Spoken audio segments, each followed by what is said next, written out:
ராஜராவன் அடிப்போம் ராஜராவன் நான் இது உன்னோட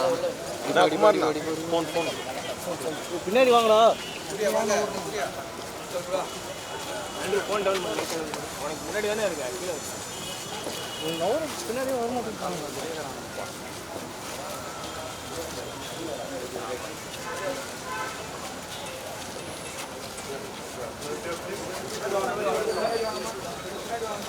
ஏன்டா முன்னாடி போறீங்க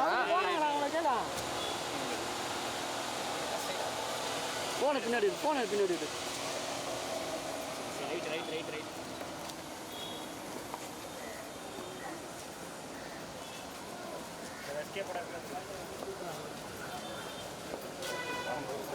சரிங்க sir sir look sir sir போன கொஞ்சம் பின்னாடி ஓகேம்மா ஓகே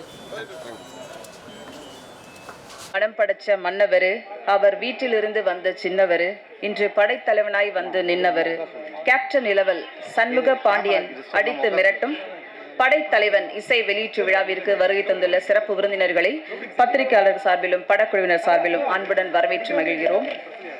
முதலில் விஜய் கம்பைன்ஸ் தயாரிப்பாளர் ஜெகநாதன் பரமசிவம் அவர்களை மேடைக்கு அழைக்கிறோம். தாஸ் பிக்சர்ஸ் காளிதாஸ் அவர்களை மேடைக்கு அழைக்கிறோம். KKR சினிமாஸ் ரமேஷ் அவர்களை மேடைக்கு அழைக்கிறோம். இயக்குனர் அன்பு அவர்களை மேடைக்கு அழைக்கிறோம்.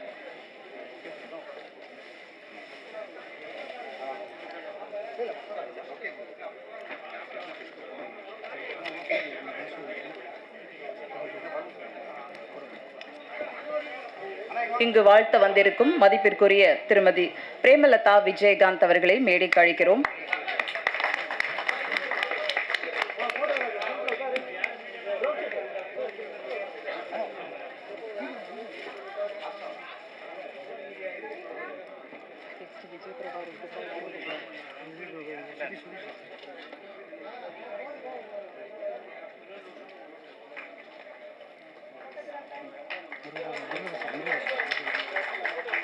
இயக்குனர் AR முருகதாஸ் அவர்களை மேடைக்கு அழைக்கிறோம்.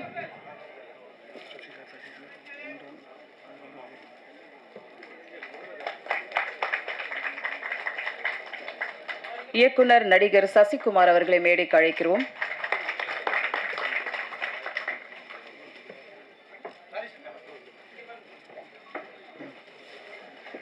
விஜய பிரபாகரன் அவர்களை மேடைக்கு அழைக்கிறோம்.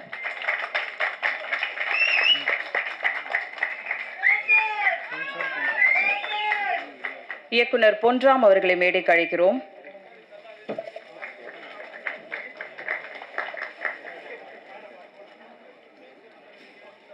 இயக்குனர் கஸ்தூரி ராஜா அவர்களை மேடைக்கு அழைக்கிறோம்.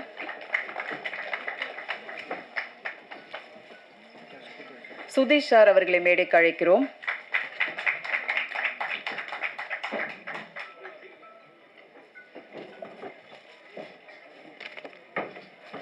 அம்மா டி சிவா அவர்களை மேடைக்கு அழைக்கிறோம். JSK சதீஷ் சார் அவர்களை மேடைக்கு அழைக்கிறோம்.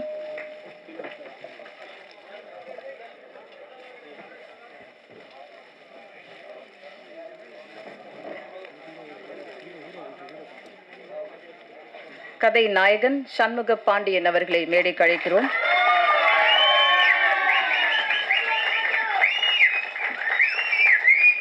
யாமினி சந்தர் அவர்களை மேடைக்கு அழைக்கிறோம். வசனகர்த்தா பார்த்திபன் தேசிங்கு அவர்களை மேடைக்கு அழைக்கிறோம்.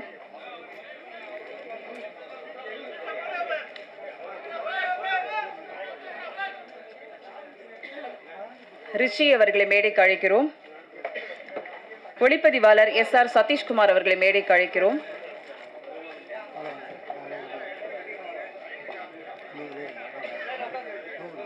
படத்தில் முக்கிய கதாபாத்திரம் ஏற்றிருக்கும் லோகோ NPS அவர்களை மேடைக்கு அழைக்கிறோம்.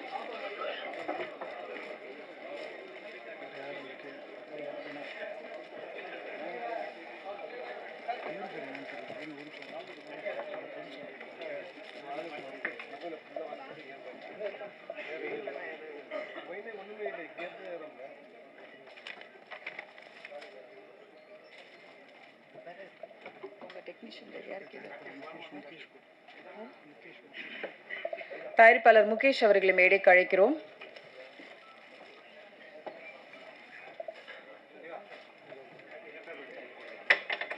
படைத்தலைவன் டீம் யாராவது இருக்கீங்களா? அப்படியே ஸ்டேஜ்க்கு வந்துருங்களேன்.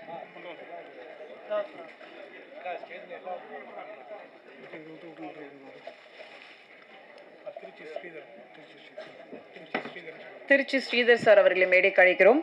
திரைப்பட விநியோக சங்க செயலாளர் அவர்களை மேடைக்கு அழைக்கிறோம்.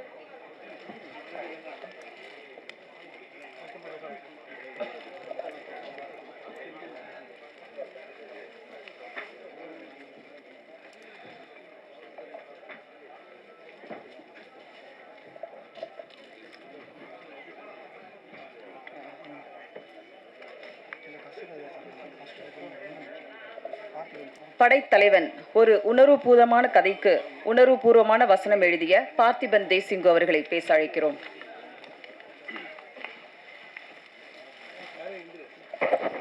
தாய் தந்தைக்கும் தாய்மொழி தமிழுக்கும் முதல் வணக்கம். மேடையில் அமர்ந்திருக்கும் பெரியவர்கள், பத்திரிகையாளர்கள் அனைவருக்கும் வணக்கம். சினிமாவுக்கு வர்றதுக்கான இன்ஸ்பிரேஷன் எப்போவுமே நிறைய பேரை சொல்லுவாங்க. என்னோட மானசீக குரு, அப்புறம் நான் வேலை செய்ய ஆசைப்பட்ட இடம் எல்லாமே முருகதாஸ் சார் தான். ஸோ அந்த இடத்துக்கு நான் நிறைய தடவை ட்ரை பண்ணாலும் அவரோட அசிஸ்டண்ட் திருக்குமரன்ட்டு தான் நான் நட்பே துணை படம் பண்ணுற அளவுக்கு வந்தேன். ஸோ கதை சொன்னதும் மான்கரத்தை படத்துக்கு சார் சொன்னதை கேட்டு அந்த ஒரு இன்ஸ்பிரேஷன் எங்களுக்கு இருக்குது. நன்றி சார், உங்களோட ஆசீர்வாதத்தோடு இந்த இடத்துல நிற்கிறேன்.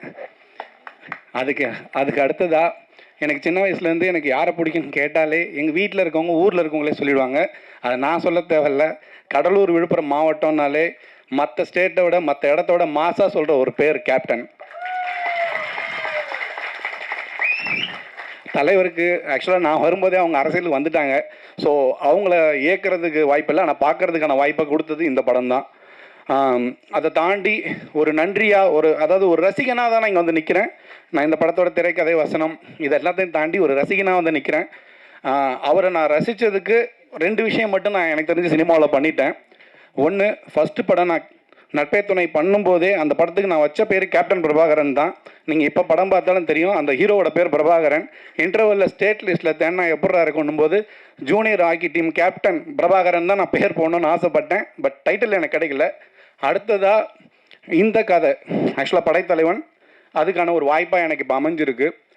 எப்படி சொல்லணும்னா, இந்த கதைக்கு அன்பு லைன் சொன்னப்பவும் சரி, அப்போ ப்ரொடியூசர் பரமசிவன் ரூமில் தான் நாங்கள் உட்காந்து பேசிகிட்டு இருக்கோம். ஸோ அப்போ யார் ஹீரோ போகலான்னு எல்லோரும் பேசிகிட்டு இருக்கும்போது நான் அமைதியாக தான் இருந்தேன். அப்போ நான் இதுக்கு ஸ்க்ரீன் ப்ளே எழுதுறேன், டைலாக் எழுதுறேன், அதெல்லாம் எதுவுமே நான் சொன்னது கிடையாது. பட் நான் ஒரே ஒரு ஆப்ளிகேஷன் வச்சேன். இதில் என் தலைவரோட பிள்ளையை ஹீரோ ஆக்குறீங்கன்னா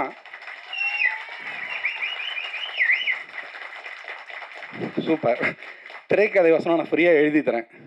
அடுத்தது, நான் தலைவன் சொல்கிறத தாண்டி ஒரு விஷயம் நான் யோசிச்ச விஷயம் என்னென்னா, ஒரு ஒட்டுமொத்த படையும் ஒருத்தனுக்கு முன்னாடி அமைதியாக நிற்கன்னா அவன் தான் படைத்தலைவன்.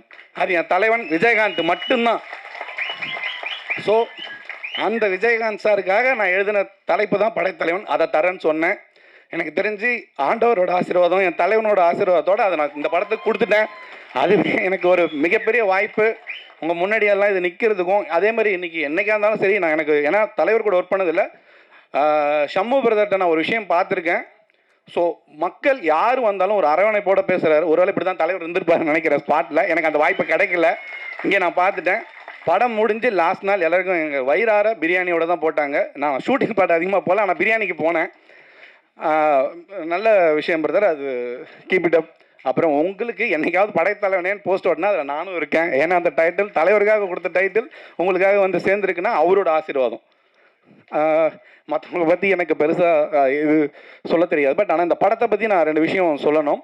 படம் உணர்வு ரீதியாக இருக்கும். நம்ம வெறும் மனிதர்களுக்கானது மட்டும் கிடையாது இந்த உலகம். நம்ம நேசிக்கிற அதாவது நம்ம இதில் ஒரு யானையாக பார்க்குறோம். நம்ம வீட்டில் வளர்கிற பூனையிலேருந்து நாயிலேருந்து எல்லாமே நம்ம நேசிக்கிற ஒரு பொருள்கிட்ட நம்ம உண்மையாக இருந்தோம்னா அது அதனோட அன்பை பயங்கர உண்மையாக கொடுக்குன்றது தான் இந்த படம். அந்த காதலை ஆக்சுவலாக ஷம்மு பிரதரையும் மணியனையும் லாஸ்ட் டே பிரிக்கிற அளவுக்கு பிரச்சனையாக அளவுக்கு இருந்தது. ஏன்னா மணியன்றது வேறு யாரும் இல்லை, யானை. இந்த படத்தில் ஹீரோவுக்கு நிகராக அது படம் ஃபுல்லாக அவ்வளோ அழகாக நடிச்சிருக்கு. அதுக்கப்புறம் எனக்கு ஒரு டவுட் என்னென்னா, தனுஷ் சாரும் செல்வராகவன் சாரும் எப்படா இவ்வளோ நல்லா நடிக்கிறாங்கன்றத நேரில் பார்க்குற வாய்ப்பு நம்ம கஸ்தூராஜா சார்கிட்ட கிடச்சிது. உண்மையிலே பிரமாதமான நடிகர். நிறைய படங்கள் பண்ணுவாங்க. ஏன்னா நான் சொல்ல தேவையில்ல, படம் சொல்லும். அடுத்ததாக இதில் ஒருத்தர் காமிச்சாங்க. படம் பார்த்துட்டு இருக்கும்போது பார்த்தா யாராவது ஜெகபதி பாபு மாதிரி இருக்காருன்னு பார்த்தேன். அப்புறம் சொன்னாங்க கதிர் சாரோட அப்பான்னு சொல்லிட்டு லோகு சார். ஸோ அவங்களோட நடிப்பு அதாவது நான் நிறைய பேர் சொல்லலாம், ஏன்னா எனக்கு அப்புறம் பெரிய பெரிய ஆட்கள் இருக்காங்க. ஸோ நான் இதோட முடிக்கிறேன். டெக்னீஷியனாக வந்து இந்த படத்தோட முதுகெலும்ப சதீஷ் சார், ஏன்னா நீங்கள் விஷுவல் பார்த்துருப்பீங்க, ஏன்னா நான் அவர் கூட இதுக்கு முன்னாடி ஒர்க் பண்ணதில்லை. ஒரு முதுகெலும்பாக இருந்து நான் என்ன எழுதணும், நான் ஸ்பாட்டுக்கு அதிகமாக போகல, நான் ஒரே ஒரு விஷயம் தான் எழுதி கொடுத்துட்டேன். அதை ஸ்பாட்டில் எனக்கு நிகராக நின்று எனக்காக ஒரு இது பண்ணியிருக்காரு. இது எல்லாத்தையும் தாண்டி என் அன்பு, ஏன்னா எல்லாத்தையும் தாண்டி ஒரு அரவணைப்பு அன்புக்கிட்ட இருக்கும். ஆக்சுவலாக நீங்கள் அவரோட ரூமுக்கு போனீங்கன்னா அட்லீஸ்ட் ஒரு 5 அசிஸ்டன்ட் டைரக்டர் யாரோ உட்காந்துருப்பாங்க. அது ஒரு நம்பிக்கையோடு நம்ம அந்த இடத்துக்கு போகலாம். ஸோ இதுதான் இந்த வாய்ப்பை எனக்கு கொடுத்ததுக்கும், அதாவது பரமசிவண்ணனுக்கு, காளிதாஸ் சாருக்கும், ரமேஷ் சாருக்கும் நான் ஒரு விஷயம் சொல்கிறேன். என் தலைவனை நம்பின இது வரைக்கும் யாரும் கைவிடப்பட்டதில்லை. இந்த படம் உங்களை காப்பாற்றும், அவர்கள் ரசிகர்கள் நாங்களும் உங்களை காப்பாற்றும். இந்த நம்பிக்கையோட ஒரே ஒரு விஷயத்தை மட்டும் சொல்லி விடைபெறுகிறேன். உங்களது தாய்மொழி எதுவாக இருந்தாலும், தமிழ், ஹிந்தி மொழி எதுவாக இருந்தாலும் அதை நேசிங்க. அதற்கு இணையாக மற்ற மொழிகளையும் நேசிங்க. ஈழ்வது நாமாக இருந்தாலும் வாழ்வது தமிழாக இருக்கட்டும். நன்றி, வணக்கம். நன்றி சார். அடுத்து நாம் பேச அழைக்கிறோம். பூமி தளத்தில் வாழும் பறவைகள், பூச்சிகள், புல்வெளி மரங்கள், நகரும் நட்சத்திரங்கள், அழகான ஆறுகள், அடர்ந்த காடுகள் என இயற்கை உலகத்தில் பச்சை காடுகளை பரிசளித்து தரும் இவரின் ஒளிப்பதிவு பேராண்மை, கடம்பன் போன்று படைத்தலைவன் படத்தில் யானையும் படமாக்கி அழகுற காட்டிய ஒளிப்பதிவாளர் SR சதீஷ்குமார் அவர்களை பேச அழைக்கிறோம்.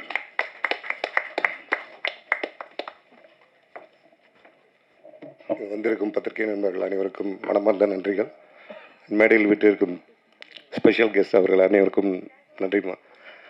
அப்புறம் எல்லாத்து போல் எனக்கும் கேப்டனோட ஒரு அனுபவம், அதை மட்டும்தான் பகிர்ந்துக்கணும்னு நினைக்கிறேன். உதவி ஒளிப்பதவராக இருந்து படம் கிடைக்கிறது ரொம்ப கஷ்டம்.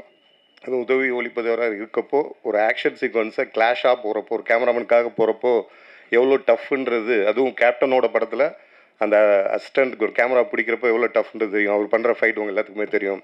அது ஜூமில் அவரை போய் பிடிக்கிற விஷயம், அவர் கண்ணை கேப்சர் பண்ணுறது, இதெல்லாம் ரொம்ப டஃப்பாக இருந்துச்சு. அப்போது ஒரு 4 டேக் பண்ணால் கூட அவர் பொறுமையாக அது ஃபைட் மாஸ்டர்கிட்ட சொல்லுவார், ஏதோ பண்ண நினைக்கிறக்கு சொல்லு சதீஷ்னு சொல்லி அந்த ஃப்ரேமுக்குள்ளே வந்து நின்று அந்த புருவத்தை உயர்த்தி காட்டுவார். அதெல்லாம் கூஸ் பம்ஸ் மூமெண்ட். இப்போது அது இவ்வளோ நாளைக்கு அப்புறம் நம்ம ஷமு பிரதரோடு அது பண்ணுறப்போ பிளஸ்ட்டு சீரியஸாக அவரால் லேர்ன் பண்ண அந்த ஃபைனஸ்ட் ஃபைட்டோட டெக்னிக்கல் ஈவெண்ட்ஸை வந்து ஷமு பிரதர் வச்சு பண்ணுறப்போ எனக்கு அவ்வளோ ஈஸியாக இருந்துச்சு. அப்புறம் ஏதோ ஒரு திஜாவு மாதிரி அவர் கூட பழகிறப்போ எனக்கு இருந்துச்சு. Thank you Shamu sir, I'm blessed. Thank you so much. நன்றி சார். அடுத்து நாம் பேச அழைக்கிறோம். ஹீரோ ஆனாலும் வில்லன் ஆனாலும் கொடுத்த கதாபாத்திரத்தில் நிறைவான நடிப்பை தரும் நம்பிக்கை நடிகர் ரிஷி அவர்களை பேச அழைக்கிறோம். இங்கே வந்திருக்கும் அனைத்து ப்ரெஸ் மீடியா நண்பர்கள் அனைவருக்கும் வணக்கம்.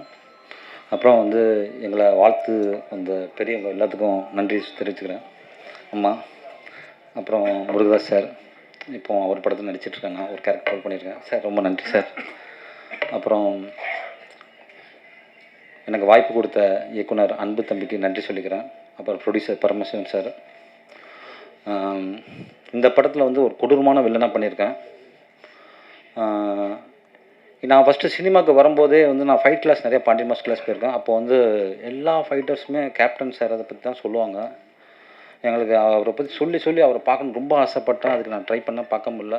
ஆனால் கடைசியில் பார்க்க எனக்கு உதவியாக இருந்த அன்பு தம்பிக்கு நன்றி சொல்லிக்கிறேன். அதேமாதிரி சண்முக பாண்டியன் தம்பி, எங்கள் 2 ஃபைட் இருக்குது, சூப்பராக பண்ணிட்டாங்க. அவ்வளோ லைவாக இருந்துச்சு. நாங்கள் ஃபைட் பண்ணும்போது கூட அடிங்க, நான் ஒன்றும் பிரச்சனை இல்லை அடிங்கன்னு சொல்லி அவ்வளோ ஒரு கம்ஃபர்ட் ஜோன் கொடுத்தாங்க. ரொம்ப சூப்பராக பண்ணியிருக்காங்க. கண்டிப்பாக புலிக்கு பிறந்து புலியாக தான் இருக்கும். கண்டிப்பாக அந்த இடத்த தம்பி பிடிப்பார். அப்புறம் வந்து நானும் பார்த்திபன் சார் தான் ஒன்றா இருப்போம் ஸ்பாட்டில். அப்போ அந்த ஸ்பாட்டுக்கு போனாலே வந்து எது சாப்பிட்டாலும் எங்களுக்கு வந்துடும். ஸ்நாக்ஸு, அப்புறம் ப்ரெட்டு, எல்லாமே சாக்லேட் சாப்பிட்டாலும் எங்களுக்கு வந்துடும். ரொம்ப நன்றி தம்பி. மற்ற உங்கள் சப்போர்ட் எல்லாம் எதுவும் பண்ண முடியாது. சப்போர்ட் பண்ணுங்கள். தம்பி மிகப்பெரிய உழைப்பை கொடுத்துருக்காங்க. கண்டிப்பாக இந்த படத்தில் மிகப்பெரிய ஒரு ஆக்ஷன் ஹீரோ தம்பி வருவாப்பில். சப்போர்ட் பண்ணுங்கள். நன்றி, வணக்கம். தேங்க்யூ ரிஷி. அடுத்து நாம் பேச அழைக்கிறோம். இவர் நடித்து சில படங்களே ஆனாலும் அனிதா போன்ற கதாபாத்திரங்கள் மக்கள் முன் பேசப்பட்டது. நெஞ்சுக்கு நீதி, டைனோசர்ஸ், படைத்தலைவன் என்று தேர்ந்தெடுத்த கதைகள், தமிழ் சினிமா எப்போதும் கொண்டாடும் அன்பேவா, இரு மலர்கள், எங்க மாமா போன்ற வெற்றி படங்களை தந்த ஏசி திருலோகச்சந்தர் அவர்களின் பேத்தி. சிரிக்கும் பூவிதழாய் மௌனத்தின் அழகோடு அமர்ந்திருக்கும் படத்தின் முக்கிய கதாபாத்திரத்தில் நடித்த யாமினி சந்தர் அவர்களை பேச அழைக்கிறோம்.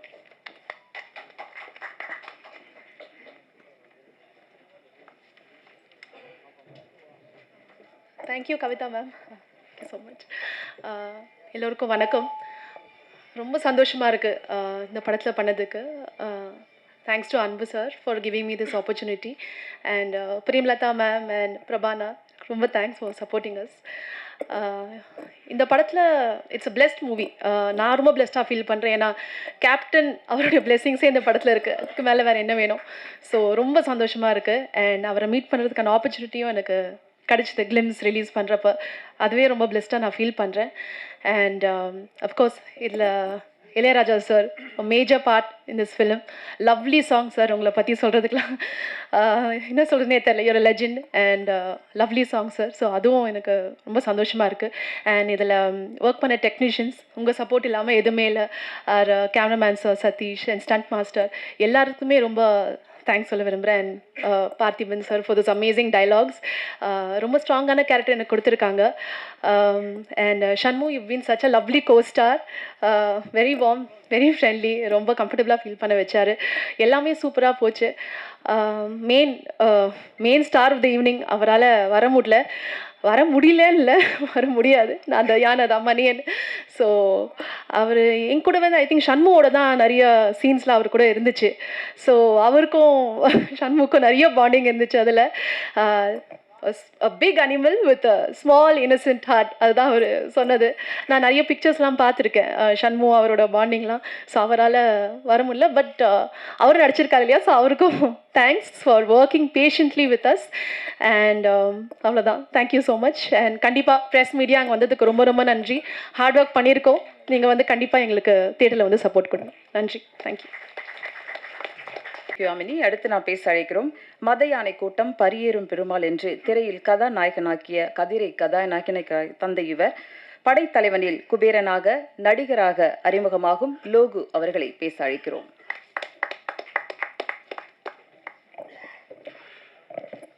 வந்திருக்கிற சிறப்பு விருந்தினர்களுக்கும் பத்திரிகை தொலைக்காட்சி நண்பர்களுக்கும் கேப்டனுடைய பிள்ளைகளுக்கும் என்னுடைய மாலை வணக்கம். இந்த அற்புதமான படத்தில் எனக்கு இப்படி ஒரு கேரக்டர் கொடுத்த என் தம்பி அன்புக்கு ஒரு அன்பான வணக்கம். இந்த கேரக்டருக்கு பரிந்துரை பண்ண தயாரிப்பாளர் பரமேஷ் அண்ணன், இவங்க எல்லாத்துக்குமே எனக்குடைய மிகப்பெரிய நன்றி. 35 வருஷமாக நான் டிஸ்ட்ரிபியூட்டராக இருக்கேன். நிறைய படங்கள் வந்து நண்பரோடு சேர்ந்து கேப்டனோட படங்கள் பண்ணியிருக்கேன். அந்த கேப்டனை பார்க்குற பாக்கியம் எனக்கு கிடைக்கல. அதை நான் ஸ்பாட்டில் பார்த்தேன். நான் அதாவது வந்து ஒரு ஷார்ட்டில் போய் இது பண்ணுறதாகட்டும், அந்த கேரவனில் உட்காராமல் பிரதர் அடிபட்டுச்சா பிரதர் அப்படின்னு பார்க்குற அந்த பண்பு இருக்கு இல்லையா வந்துட்டு, கண்டிப்பாக எங்கள் ஹீரோ பெரிய உச்சம் தொடுவார், பெரிய நம்பிக்கை பண்ணேன். இந்த வாய்ப்பு கொடுத்த அனைவருக்கும் நன்றி நன்றி நன்றி நன்றி சார். அடுத்து நான் பேச அழைக்கிறோம். மண்மணக்கும் படங்களையும் திரை வியக்கும் இரு மகன்களையும் தந்தவர். தன் எழுத்தாளுமையால் நாவல்கள், புதினங்கள் என்று எதிர்கால சந்ததிகளுக்கு எழுத்துக்களை சேர்த்து வைப்பவர். தன் உணர்வுபூர்வ நடிப்பால் படைத்தலைவனின் பாதி சுமையை தோளில் சுமந்த கஸ்தூரி ராஜா அவர்களை பேச அழைக்கிறோம்.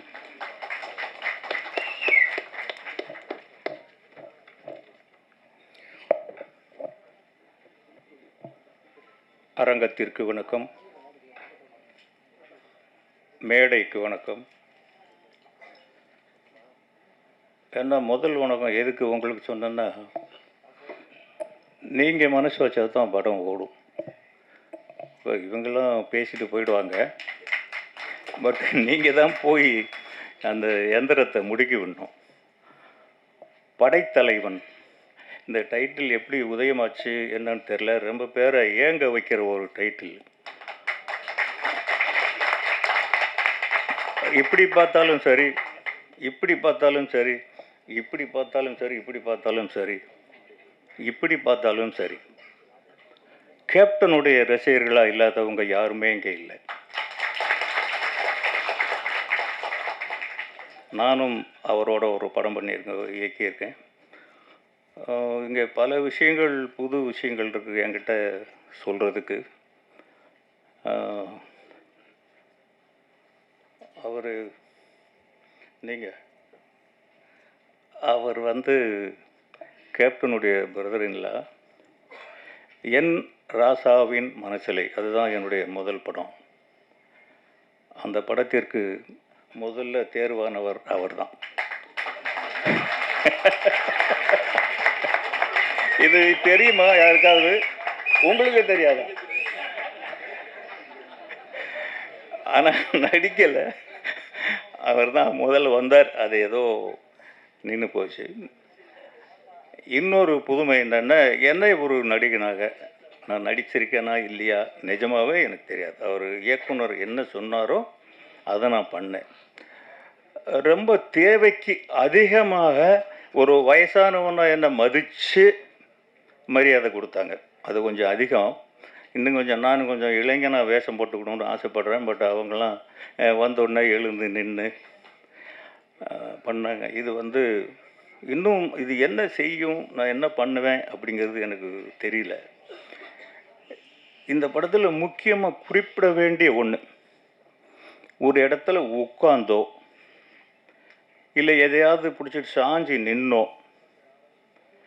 ஒரு நிமிடம் கூட நான் பார்த்ததே இல்லை, ஒரு வினாடி கூட. அது ஒளிப்பதிவாளர் சுரேஷ். அவருக்கு தான் இருக்க அத்தனை பேருடைய இயக்கத்தையும் மொத்தமாக இயங்கினவர் அவர். அவர் இல்லைன்னா உண்மையிலேயே இந்த படம் இவ்வளவு அழகாக வந்திருக்குமான்னு சொல்ல முடியாது. உண்மையிலேயே நான் பிரமிச்சு போயிட்டேன் பிரதர். நீங்கள் சொல்லும்போதெல்லாம் நம்பலை. அவர் அப்பப்போ சொல்லுவார்.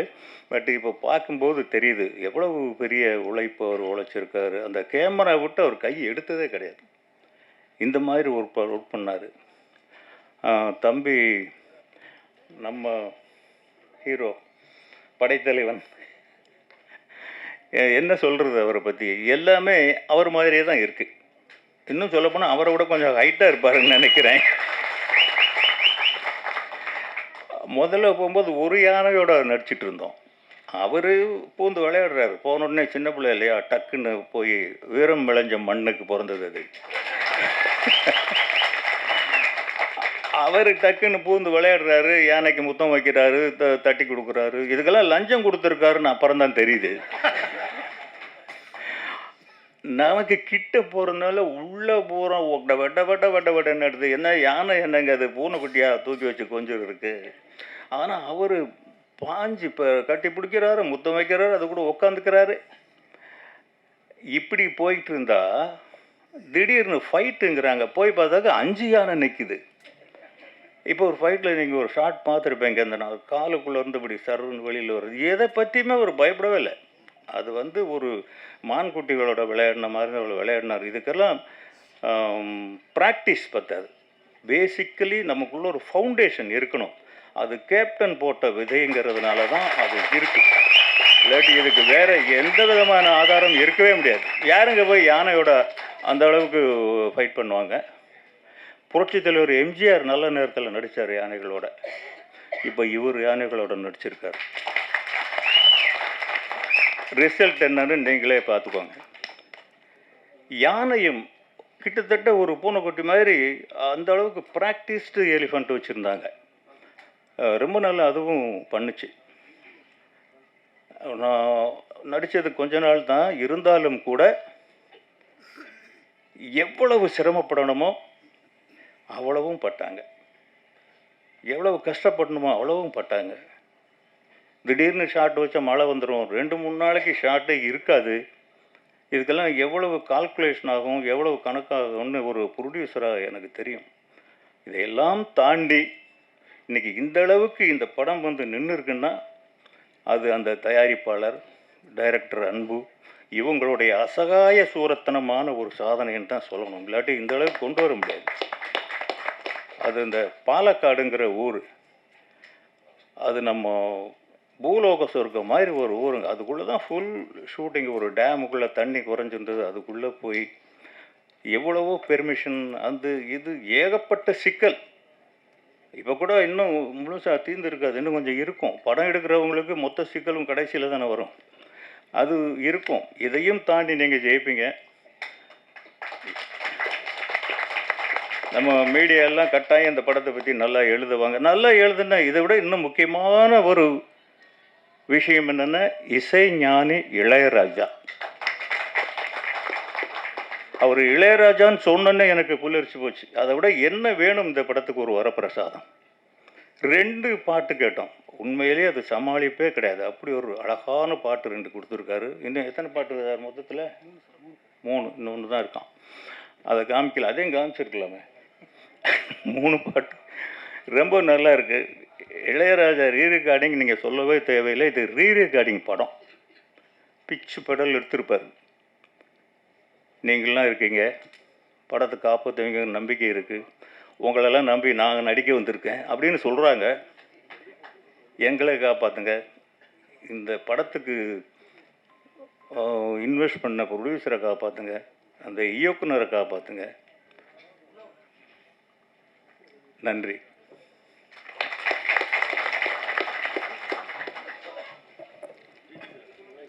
நன்றி சார். அடுத்ததாக நாம் பேச அழைக்கிறோம் தங்க மீன்கள் தரமணி தொடங்கி ஃபயர் வரை சினிமாவில் எல்லா நுணுக்கங்களையும் அறிந்தவர், தமிழ் சினிமாவின் வணிக புள்ளி JSK சதீஷ் அவர்களை பேச அழைக்கிறோம். அனைவருக்கும் மாலை வணக்கம்.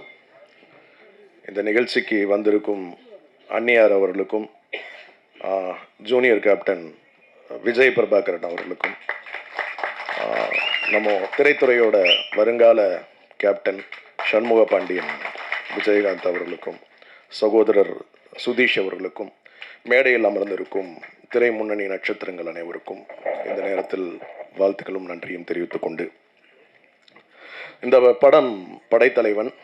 இந்த படத்தை தயாரித்தவர் பரமசிவம், என்னுடைய 25 ஆண்டு கால நண்பர்.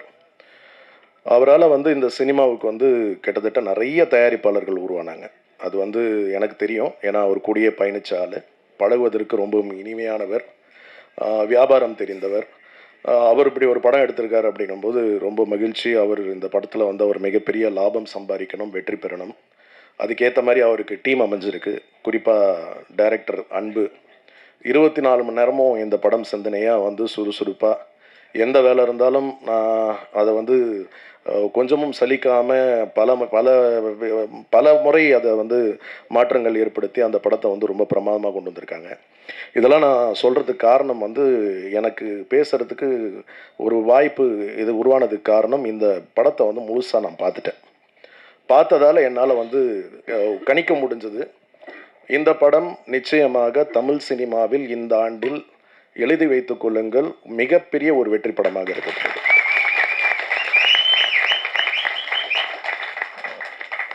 யானை சென்டிமெண்ட் ஒரு பக்கம், அதை விட சொல்லவே வேண்டாம். கேப்டன் ரசிகர்கள் கொண்டாட போகிறாங்க. கேப்டனோட கூஸ் மொமெண்ட்ஸ் எல்லாம் இந்த படத்தில் இருக்குது. நான் கேப்டன் ரசிகராக இல்லாமல் யாருமே இருக்க முடியாது, நான் உட்பட. அவரோட ஃபைட்டுக்கு நம்ம ஸ்கூல் காலேஜ் டைம்ஸ்லலாம் நம்மலாம் பயங்கரமான அடிமை. அது ஒரு செவுத்தில் போய் அப்படி ஒரு காலை வச்சு அப்படி எகிரி வந்தாருன்னா அது திரும்ப இன்னொரு வாட்டி பார்க்கணுன்னு போய் உட்காந்து பார்ப்போம்.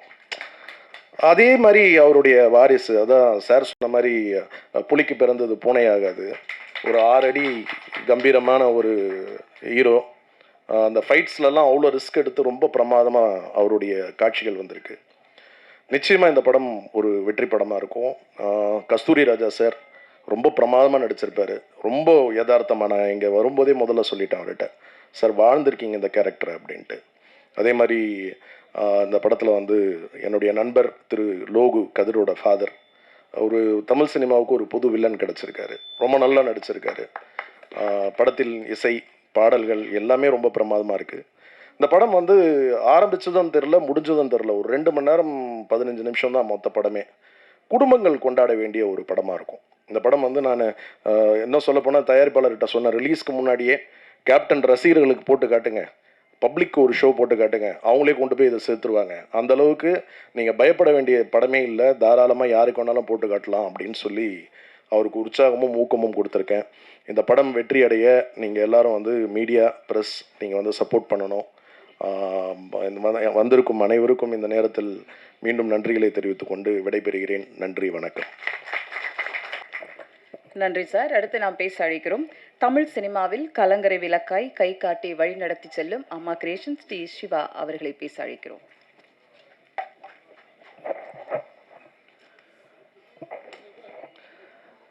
நமது நெஞ்சத்திலே நீங்கா இடம்பெற்ற கேப்டன் நெஞ்சத்திலே நீங்கா இடம்பெற்ற திருமதி பிரேமலதா விஜயகாந்த் அவர்களையும்,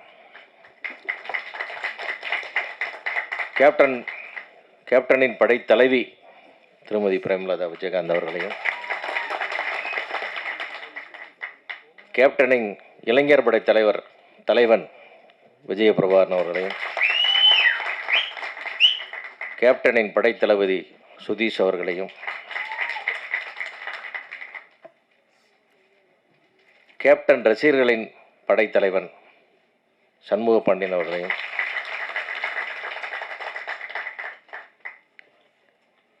அதேபோல கேப்டனுடைய வரலாற்றிலே நீங்கா இடம் பிடித்த முத்திரை பதித்த ஒரு மாபெரும் படமான ரமணாவை இயக்கிய பாசத்திற்குரிய முருகதாஸ் அவர்களையும்,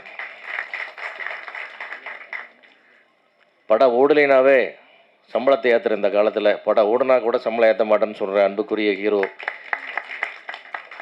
இந்த நிஜமான தங்க மனிதர் சசிகுமார் அவர்களையும், அதே போல் அதுக்கு ஒரு பெரிய மனசு வேணும். இந்த இடத்துல டூரிஸ்ட் ஃபேமிலியோட வெற்றிக்காக எல்லாரும் சார்பில் இந்த குழுவின் சார்பில் ஒரு பெரிய வாழ்த்துக்களை தெரிவிச்சுக்கிறோம்.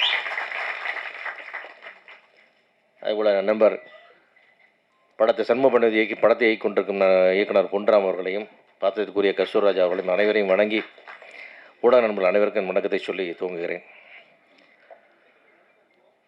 விஜயகாந்த் சார் அப்படின்னு சொன்னால் அவருக்குன்னு சில ஸ்பெஷல் குவாலிட்டிஸ் இருக்குது. அது இது வரைக்கும் யாருமே சினிமாவில் பண்ணது கிடையாது. அந்த லுக்கு, அந்த ஃப்ரேமு, அந்த லெக் ஷாட் அப்படின்னா அது அவர் தான். அதுக்கப்புறம் யாருமே இல்லை. அதுக்கப்புறம் சண்முக பாண்டியன் தான். இதுவரை எதுவுமே நான் பார்த்ததில்லை. இன்றைக்கி பார்த்த ஒரு டைமில் 2 ஷாட்டில் இருக்குது. அந்த லெக் ஷாட் எங்கே இருக்குன்னு கேட்டால் சண்முக பாண்டியன் இருக்குது. அதை அப்படியே கொடுத்துட்டு போயிருக்கார். அந்த கண் எங்கே இருக்குது, அந்த புருவம் எங்கே இருக்குது, எல்லாமே அங்கே தான் இருக்குது. விஜயகாந்த் மாதிரி இன்னொருத்தர் நீங்கள் உலகத்தில் காட்டவே முடியாது. அதை காட்டுறதுக்கு ஒரே ஒரு புள்ள வந்திருக்கு, அது நம்ம சண்முக பாண்டியன். அது எங்களுக்கெல்லாம் பெருமையாக இருக்குது. நாங்கள் கேப்டனை தெய்வமாக வழிபடும் கூட்டத்தில் நான் ஒருவன். அந்த மாதிரி நாங்கள் அந்த பக்தர்கள்லாம் உன்னை ஆராதிக்கிறோம்ப்பா. அப்படி ஒரு அழகு, அப்படி ஒரு ஃப்ரேம், அப்படி ஒரு உழைப்பு. ஒவ்வொரு யூனிட்லேயும் விஜய் சண்முக பாண்டியனை பற்றி பெருமையாக பேசும்போது எல்லாம் எங்களுக்கு ஆனந்த கண்ணீர் வருகிறது. பொன்ராம் சொல்லுவார், அந்த பையன் ஷூட்டிங்கில் எப்படி நடந்துக்கிட்டான், என்ன சார் டவுன் டு எர்த், அப்படி தரையில் எல்லாரும் நான் சொன்னேன். எத்தனை வாட்டி சொன்னாலும் கரெக்ஷன், ஒரு ஷாட்டுக்கு மறுப்பு சொல்லாமல் எத்தனை வாட்டி சொன்னாலும் நடிக்கிறார். யார் புல்ல அது? கேப்டன் கடைசி வரைக்கும் ஒரு ஷாட்டுக்கு மறுப்பு சொன்னதே இல்லையே. புது டேரக்டர், வேலை தெரியாத டேரக்டர் சொன்னால் கூட நடிப்பார் அவர். கடைசி வரைக்கும் இந்த ஷாட் எதுக்குன்னு அவர் கேள்வியே கேட்டதில்லை. என்ன டேரக்டர் சாய்ஸ், அவன் என்ன செய்யணும்னு சொல்லுவார். அதை செஞ்சுட்டு இருக்குது புல்லாங்க. எல்லாத்தோட தரையில் சாப்பிட்றான், தரையில் தான் சாப்பிடுவார் அவர். அது எப்படி வரும் அந்த வாரிசுன்னு கேட்டிங்கன்னா, அப்படியே எல்லா யூனிட்லேயும் அதே ரிப்போர்ட். கூட நடிக்கிறவங்கலாம் அது என்னங்க ஒரு தன்மை, அந்த விஜயகாந்த் பையன்ற அந்த கிரீடத்தை கழட்டி கீழே வச்சு தாங்க அந்த பையன் அங்கே வரான்றார். அது வரணும். ஏன்னா அவர் விஜயகாந்தர் கிரீடத்தையும் அவர் கழட்டி வச்சுட்டு அவர் வந்தார். ஏன்னா அந்த மாதிரி அப்படி ஒரு மாமனிதருக்கு பிறந்த பிள்ளை ஜெயிக்கணும், ஜெயிச்சே ஆகணும். இது காலத்தின் கட்டாயம். அது அந்த மாதிரி சண்முக பாண்டியன் ஒரு ஃப்ரேம்லேயும் பார்க்கும்போது ஒரு படமாக ஞாபகத்துக்கு வருது. இந்த ஃப்ரேம் பார்த்து இந்த ஷார்ட்டாக இருக்கும், அந்த ஷார்ட்டாக இருக்கும்போது கேப்டனுடைய முகம் ஞாபகத்துக்கு வருது. இது முழுமையான ஒரு கேப்டன் வடிவான சண்முக பாண்டியன் இந்த படத்தில் தான் நம்ம முழுமையாக பார்க்குறோம். இதுக்கு முன்னாடி கூட ரொம்ப இளவயதாக இருந்தது. இன்றைக்கு எல்லாமே தோன்றி அந்த மெச்சூரிட்டி அந்த ஃப்ரேம் அந்த ஆளுயரம் ஆளுமை எல்லாமே அற்புதமாக அமைஞ்சிருக்கு. சண்முக பாண்டியனுடைய வெற்றிக்கு நாங்கள் எல்லாரும் நெஞ்சார வாழ்த்துக்கிறோம், வேண்டுகிறோம். நிச்சயமாக படத்தில் எனக்கு படம் பார்த்த நண்பர்கள் ஜேஎஸ்கே உட்பட பல பேர் என்கிட்ட சொல்லிட்டாங்க. நண்பர் கேகேஆர் அவர்கள் சொன்னார், அவ்வளவு பிரமாதமாக எல்லாரும் சண்முக பாண்டியனை பாராட்டுறாங்க. யூனிட்டில் பழகின விதம், மக்களோடு அனுசரித்து போன விதம் எல்லாமே அது எல்லா குவாலிட்டியும் அவர்கிட்ட இருக்குது. கண்டிப்பாக தமிழகம் முழுக்க இருக்கிற கேப்டனின் ரசிகர்களும் தொண்டர்களும் இந்த படத்தை கொண்டாடி கொண்டு போய் வெற்றி முகத்தில் கண்டிப்பாக சேர்ப்பாங்க. அதே போல் இந்த படத்தில் முக்கியமாக நான் சொல்ல வேண்டியது இயக்குனர் அன்பு அவ்வளோ தூரம் ஹார்ட் ஒர்க் பண்ணாரு. எல்லாரும் மொத்த யூனிட்டும் கேமராமேன் எல்லாம் அவங்களுக்கு என்னுடைய வாழ்த்துக்கள். குறிப்பாக தயாரிப்பாளர் பரமசிவம், காளிதாஸ், நண்பர் கேகேஆர் அவங்க எல்லாருமே, குறிப்பாக பரமசிவம் ரொம்ப இந்த படத்துக்கான கடுமையான உழைப்பு உழைச்சிருக்காரு. நிறையா போராட்டங்களை சந்தித்தார், பல துரோகங்களை சந்தித்தார். எல்லாத்தையும் சந்தித்து இன்றைக்கி படம் போராட்டி இந்த படத்தை ரிலீஸு கொண்டு வரதில் பெரும்பங்கு ஆற்றிருக்கார். அவர் அந்த தயாரிப்பாளர் மனசுக்காக, அவருடைய உழைப்புக்காக, எடுத்த ரிஸ்க்குக்காக இந்த படம் மாபெரும் வெற்றி அடையணும். அதேபோல் இந்த படத்தில் வேலை செய்ய எல்லா டெக்னீஷியன் வாழ்த்துக்கள். சண்முக பாண்டியனுடைய வெற்றி ஒவ்வொரு கேப்டன் ரசிகர்களின் வெற்றி, ஒரு கேப்டன் தொண்டர்களின் வெற்றி. இந்த வெற்றியின் நிச்சயம் என்று கூறி விடைபெறுகிறேன். நன்றி, வணக்கம். ரொம்ப நன்றி சார். அடுத்ததாக நாம் பேச அழைக்கிறோம். ஒரு படம் வெளியாவதற்கு திரையரங்குகள் மிக மிக அவசியம். அப்படி திட்டமிட்டு செயல்படும் தமிழ்நாடு திரையரங்கு உரிமையாளர் சங்க செயலாளர் ஸ்ரீதர் அவர்களை பேச அழைக்கிறோம்.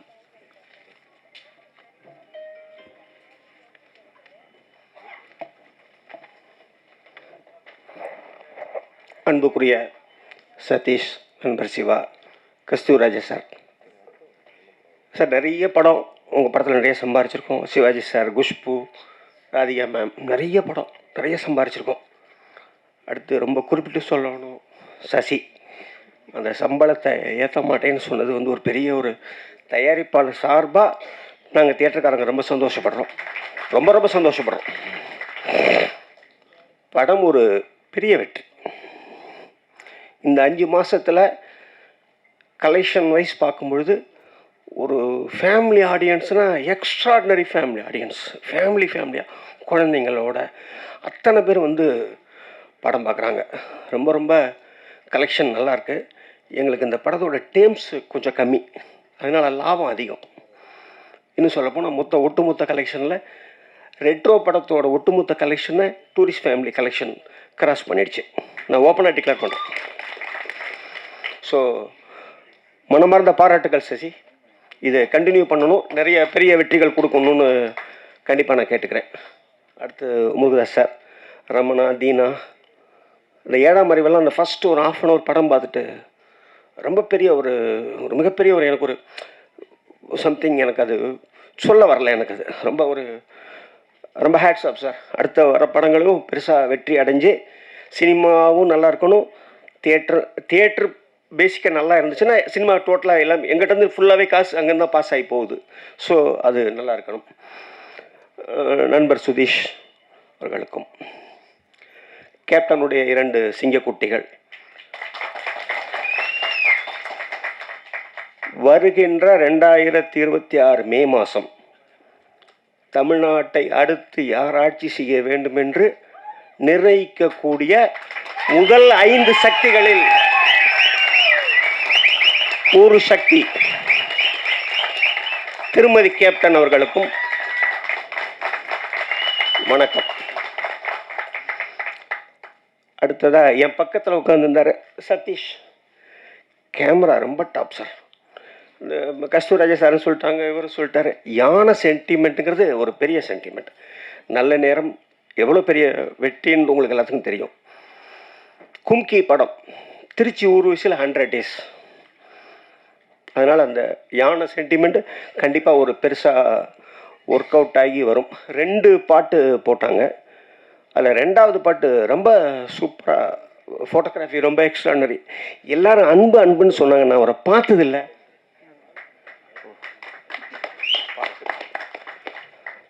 அன்புக்கு பாராட்டுக்கள். கதாநாயகிட்ட ரொம்ப ஒரு பிடிச்ச ஒரு விஷயம், தமிழ் கதாநாயகன் நிறைய பார்த்துட்டேன் நான். தமிழ் கதாநாயகி, தமிழ் தெரிஞ்ச பொண்ணு, ரொம்ப சந்தோஷமாக இருக்குது. இந்த படம் மிகப்பெரிய ஒரு வெற்றி அடையணும். இந்த வருஷத்தினுடைய ஒரு எப்படி இருந்தாலும் இன்னொரு 7 மாதம் இருக்குது. ஒரு 200-250 படம் வரும். அதில் ஒரு 10 படம் 15 படம், இது வரைக்கும் 5 படம் ஜெயிச்சிருக்கு. இன்னொரு 10-15 படம் ஜெயிக்கும். அதில் ஒரு படமாக இது இருக்க வேண்டும் என்று வாழ்த்தி என்னுடைய எல்லாம் உள்ள ரங்கநாதரையும் பழனி ஆண்டவரும் பிரார்த்திச்சுக்கிறேன். இயக்குனர் சீரும் காளையாக வரும் கொம்பு சிவி படத்தில் சண்முக பாண்டியனை வேறு ஒரு தளத்தில் காட்டவிருக்கும் இயக்குனர் பொன்ராம் அவர்களை பேச அழைக்கிறோம்.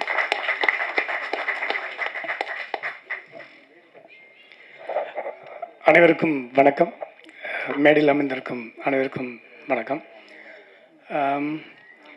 சிவா சார் லாஸ்ட்டாக சொன்ன மாதிரி நான் பிரேமில் ஃபஸ்ட்டு வைக்கும்போதே அவரோட கண்ணு தான் பார்த்தேன்.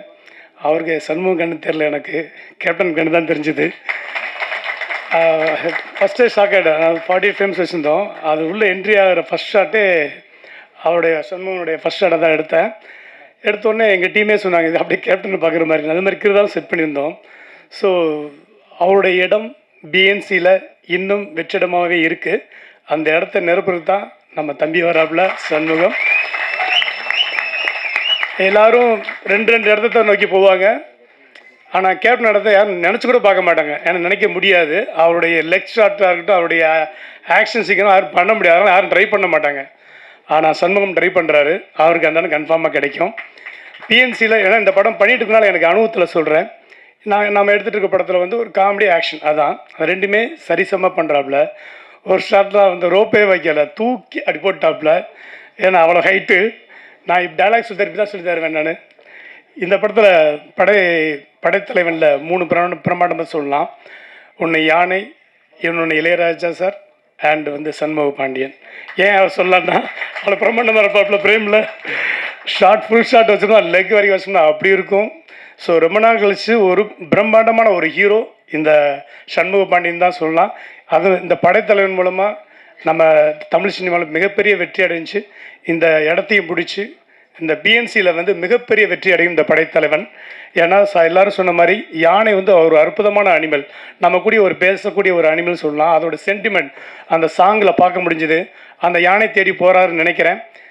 அது கண்டிப்பாக அந்த பார்த்ததுக்கப்புறம் கண்டிப்பாக ஒரு எமோஷனல் இருக்கும். அந்த எமோஷனல் இந்த படத்தை பெரிய லெவலில் ஹிட்டு கொடுக்குன்னு ஒரு நம்பிக்கை இருக்குது. அவருடைய சாங் பெரிய ப்ளஸ்ஸாக இருக்குது. ட்ரெய்லர் உண்மையிலே ஸ்டார்டிங்கில் வந்து இங்கே அதாவது நம்ம ஆக்சுவலாக யூடியூப்பில் பார்க்கும்போது தெரியலைங்க, ஆனால் ஸ்க்ரீனில் பார்க்கும்போது பிரம்மாண்டமாக இருக்குது. அதுக்கு மெயின் காரணம் கேமராமேன். அவர் உண்மையிலே கேமராமேன் சார் கிரேட் சார். ஏன்னா யானையை வச்சு ஃப்ரேம் பண்ண முடியாது, ரொம்ப கஷ்டம். ஆனால் எல்லா ஷாட்லையும் யானை கரெக்டாக ஃப்ரேம் பண்ணியிருக்காரு. கஸ்தூரிராஜா சொன்னாங்க பக்கத்தில் உட்காந்து, உண்மையிலே சூப்பராக பண்ணுங்க. மொத்த டீம் இது சிறப்பாக பண்ணியிருப்பாங்க நினைக்கிறேன். மிஸ்டர் அன்பு வாழ்த்துக்கள். ஏன்னா ஒரு யானை வச்சு ஒரு படம் பண்ணுறது ஒரு சாதாரண நினச்சிப்பா கூட பார்க்க முடியாது. நினச்சி அழகாக இந்த படத்தை கொண்டு வந்துடுங்க. இந்த படம் கண்டிப்பாக மே மாதம் அது சம்மர் ரிலீஸ் ஆகுது. கண்டிப்பாக ஃபேமிலியோட எல்லோரும் பார்ப்பாங்கன்ற நம்பிக்கை இருக்குது. பத்திரிகை நண்பர்களும் நீங்கள் சப்போர்ட் பண்ணுங்கள். நன்றி. நன்றி சார். அடுத்ததாக நாம் பேச அழைக்கிறோம். தமிழ்நாட்டில் காலம் காலமாக மதிக்கப்படும் ஒரு உறவு உண்டு என்றால் அது தாய்மாமன் உறவு மட்டும்தான். முகத்திலும் மார்பிலும் தோள் மீது கிடத்தி முத்தமழை பொழியும் தாய்மாமன். மண்ணின் வாசமும் மாமனின் பாசமும் ஒன்றுதான். இப்போதும் எப்போதும் கைப்பிடித்து அழைத்துச் செல்லும் சண்முக பாண்டியனை தாய் மாமனாக வாழ்த்து வந்திருக்கும் சுதீஷ் அவர்களை பேச அழைக்கிறோம்.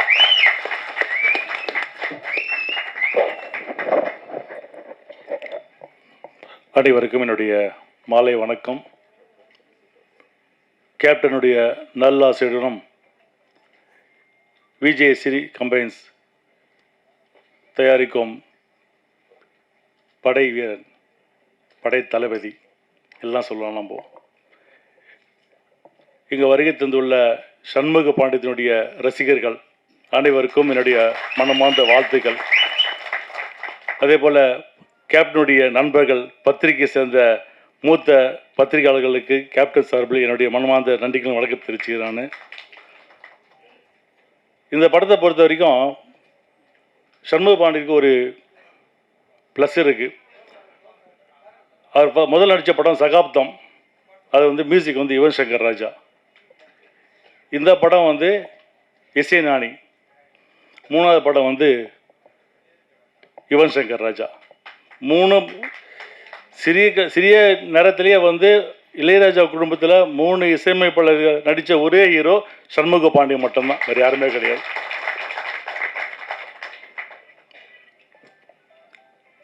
பொன்ராம் சார், நான் உங்கள் பெரிய ரசிகர் சார். நான் உங்கள் படம் வந்தேன்னா என்னுடைய ஃப்ரெண்ட்ஸு குரூப்புடைய வாட்ஸ்அப் குரூப் என்ன தெரியுமா? வருத்தப்படாத வாலிப சங்கம், விபிவிஎஸ்ன்னு வச்சுருக்கானது இன்னும் இருக்குது. அன்றைக்கி உங்களுக்கு காட்டியிருப்பதானது. சார், நீங்கள் வந்து என்னை ஹீரோவாகணும்னு ஆசைப்பட்டீங்க, ஆனால் எங்கள் மாமா என்னை ப்ரொடியூஸ் ஆகிட்டார். நான் ப்ரொடியூசர் ஆகி 25 இயர்ஸ் கம்ப்ளீட். வல்லரசு படம் முடிஞ்சு 25 வருஷம் கம்ப்ளீட். அதே போல் நம்முடைய நண்பர் முருகதாஸ் பற்றி நான் சொல்லி ஆகணும். 2001 அவர் வந்து கதை சொல்ல எங்கள் வீட்டுக்கு வர்றாரு. அப்போ நான் கேப்டன் 2 பேரும் கதை கேட்குறோம். கேப்டன் உடனே அப்படியே பேசினே இருக்கோம். அப்போ வந்து என்கிட்ட சொல்கிறார் அவர், சார் எனக்கு அடுத்த மாதம் இன்னும் ஒரு 6 மாதத்தில் எனக்கு கல்யாணம் நடக்குது. இந்த படம் முடிஞ்ச உடனே தலைவரை வந்து நீங்கள் என் கல்யாணத்துக்கு கூட்டின்னு வரணும் அப்படின்னு. நான் சொன்னேன், ஃபஸ்ட்டு படம் நீ முடி, படத்தை ஹிட்டு கொடு. நீ படம் ஹிட்டு கொடு, நான் கண்டிப்பாக கேப்டன் வந்து கல்யாணத்துக்கு கூட்டின்னு வர அப்படின்னு. அப்புறம் படம் எல்லாம் முடிஞ்சது. ப்ரீவியூ தியேட்டரில் நான் எங்கள் சகோதரியெல்லாம் படம் பார்க்க போகிறோம். ஸ்டார்டிங் என் கூட வந்தார் அவர், இன்டர்வல் இருந்தார். இன்டர்வல் முடிஞ்சு எங்கள் கிளைமேக்ஸ் ஆளே காணும் அவர். நானும் வந்து கேட்குறேன், எங்கப்பா முருகதாஸுக்கு கொஞ்சம் கூட்டினாருன்னா வரவே இல்லை. ஏன்னா கிளைமேக்ஸ் உங்களுக்கு தெரியும், அது என்ன கிளைமேக்ஸுன்ட்டு. முருகதாஸுக்கு பயம். நானும் அக்கா என்ன சொல்லுவேன்ட்டு, கேப்டன் தெரியும் கிளைமேக்ஸு, எனக்கு பிரச்சனை இல்லைப்பா, நீ பிரேமாகிட்டையும் சுதீஷ் கேட்டுக்க, எனக்கு கிளைமேக்ஸ் எனக்கு ஓகே, அவங்களுக்கு ஓகேன்னா ஓகே அப்படின்னு. நான் தேடுறேன், இவர் ஆளே கிடையாது. அப்புறம் லிஃப்ட்லேருந்து அப்படியே வராரு, வந்து கட்டி பிடிச்சேன், சூப்பர் கிளைமேக்ஸ், இதுதான் கிளைமேக்ஸ் அப்படின்னு நானும் சொன்னேன், எங்கள் அக்காவும் சொன்னாங்க, அதுதான் ரமணா. அதுக்கு முன்னாடி ரமணாவுக்கு முன்னாடி பார்த்தீங்கன்னா இப்போ எல்லாம் பேசுறீங்க, கேப்டன் வந்து பிஎன்சி ஹீரோ அப்படின்னு. ரமணா படம் வந்த உடனே ஏ சென்டர் ஹீரோ நம்ம கேப்டன் தான். ஏன்னா எனக்கு மெட்ராஸில் நிறைய இந்த நார்த் இந்தியன்ஸ் ஃப்ரெண்ட்ஸ் நிறைய பேர் இருப்பாங்க. அப்போ பார்த்தீங்கன்னா சத்யம் தியேட்டரில் எல்லா படம் டிக்கெட் கேட்பாங்க, நான் வாங்கி கொடுத்துருக்கேன். ரமணா படத்துக்கு கிட்டத்தட்ட ஒரு 50 நாள் டிக்கெட் நான் வாங்கி கொடுத்தேன். மெட்ராஸுக்கு எல்லாம் நார்த் இந்தியன்ஸுக்கு பிடிச்ச ஒரே படம் ரமணா தான். அந்தளவுக்கு அந்த படம் ஓடியது. அதுக்கப்புறம் படம் ஹிட்டாச்சு. அவர் வந்து சார் படம் எட்டு கொடுத்துறேன், கேப்டன் கல்யாணத்துக்கு கூட்டின்னு வரேன் அப்படின்னு. கேப்டன் சொன்னார், கல்யாணத்துக்குலாம் போனார் எப்படி பாடினார், இல்லை நம்ம வாக்கு கொடுத்தாச்சு அவருக்கு போகணும் அப்படின்னு. இதுக்கு போகணும் கள்ளக்குறிச்சி அவருடைய திருமணமாவது ஒரு பெரிய மாநாடு அது. அந்த கள்ளக்குறிச்சியில் அவ்வளோ பெரிய மாநாடு. அப்போ கேப்டன் வந்து அவ்வளோ கூட்டம், ரசிகர் அவ்வளோ கூட்டம் அந்த இடத்துல. அப்போ வெளியே நம்முடைய கேப்டனுடைய ரசிகர் மன்ற சார்பில் ஒரு வெளியே ஒரு ஸ்டேஜ் போட்டிருந்தாங்க. அங்கே போய் சும்மா பேசினார், அரசியல் பேசினார். அங்கே தான் ஆரம்பித்தது தேசிய முற்போக்கு திராவிட கழகம் உங்கள் கல்யாணத்தில். அதனால கள்ளக்குறிச்சி எப்படியும் கள்ளக்குறிச்சியும் கூட்டு பண்ணி என்ன 2 வாட்டி அங்கேயே நின்ட்டானு. 2009 வரைக்கும் 19 கள்ளக்குறிச்சியில் நிற்க வச்சுட்டீங்க. அதே மாதிரி சசிகுமார் சார் ஞாபகம் தெரியல எனக்கு. 2000 வல்லரசு இட்டாயிடுச்சு. சார் வந்து நரசிம்மா படம் ஷூட்டிங் போய் ப்ராசஸ் இருக்குது. அப்போ சார் வந்து என்னை பார்த்தாரு. இப்போது ஞாபகம் இருக்குது சார் உங்களுக்கு. அப்போ வந்து ஏதோ படம் பண்ணுறதுக்கு பிளான் பண்ணோம், அது நடக்காமல் போச்சு. ஸோ சசிகுமார் சார் அப்போ வந்து எங்களுக்கு பழக்கம், எங்கள் ஃபேமிலிக்கு நல்ல பழக்கம். விரைவில் வந்து சம்மு வச்சு ஒரு படம் பண்ணுவார், எனக்கு நம்பிக்கை இருக்குது. எனக்கு பண்ணணும் அவர்.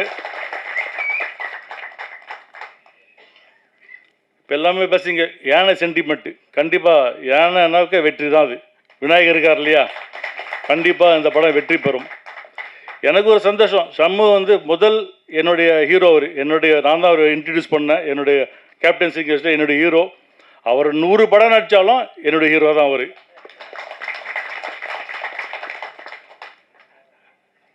இப்போ எல்லாம் நாங்கள் வந்திருக்கோம். சுதீஷ் வந்து இப்போ பிரேமநாத் வந்து அரசியல் பேசாமல் போவாங்க அப்படின்னு. அரசியல் பேசுவோம், ஆனால் இந்த மேடை கிடையாது, அதுக்கு வேறு மேடை இருக்குது. இந்த மேடையை பொறுத்த வரைக்கும் பத்திரிகை நண்பர்கள் அனைவரும் எல்லாம் உங்கள் கையில் தான் இருக்குது. கேப்டனை தூக்கி விட்டுட்டு நீங்கள் தான். அதனால் சண்முக பாண்டிய கேப்டன் இல்லை இன்றைக்கி. இப்போ அந்த மாதிரி சொன்ன மாதிரி தாய் மாமன் அந்த முறையில் நான் பேசுகிறேன். நான் சண்முக பாண்டியனை உங்கள் கையில் நாங்கள் ஒப்படைக்கிறோம். நல்ல இடத்துல அவர் வந்து சேர்க்க வேண்டியது பொறுப்பேற்று கேட்டு,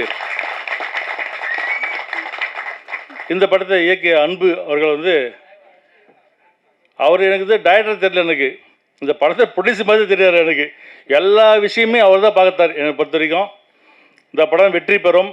இதே இடத்துல மீண்டும் உங்கள் அனைவரையும், அதாவது சண்முக பாண்டியனுடைய ரசிகர்களையும், தேமுதிகவுடைய தொண்டர்களையும், நம்முடைய பத்திரிகை நண்பர்களையும், சினிமா அனைவரும் சேர்த்து ஒரு மாபெரும் வெள்ளி விழாவை நடத்துவோம் என்று கூறி, மீண்டும் அந்த விழாவில் சந்திப்பேன் என்று கூறி விடைபெறுகிறேன். நன்றி, வணக்கம். அன்பை மட்டுமே அடைமழையாய் பொழிந்த அப்பாவை இழந்த தவிப்பு, அண்ணன் தம்பியும் அழுது தீர்த்த இரவுகள், ஆயிரம் வந்து போன கனவுகள், நெஞ்சில் புதைந்திருக்கும் பல 100 சோகங்கள், வழிகள் மறையும், இனி மாறும்.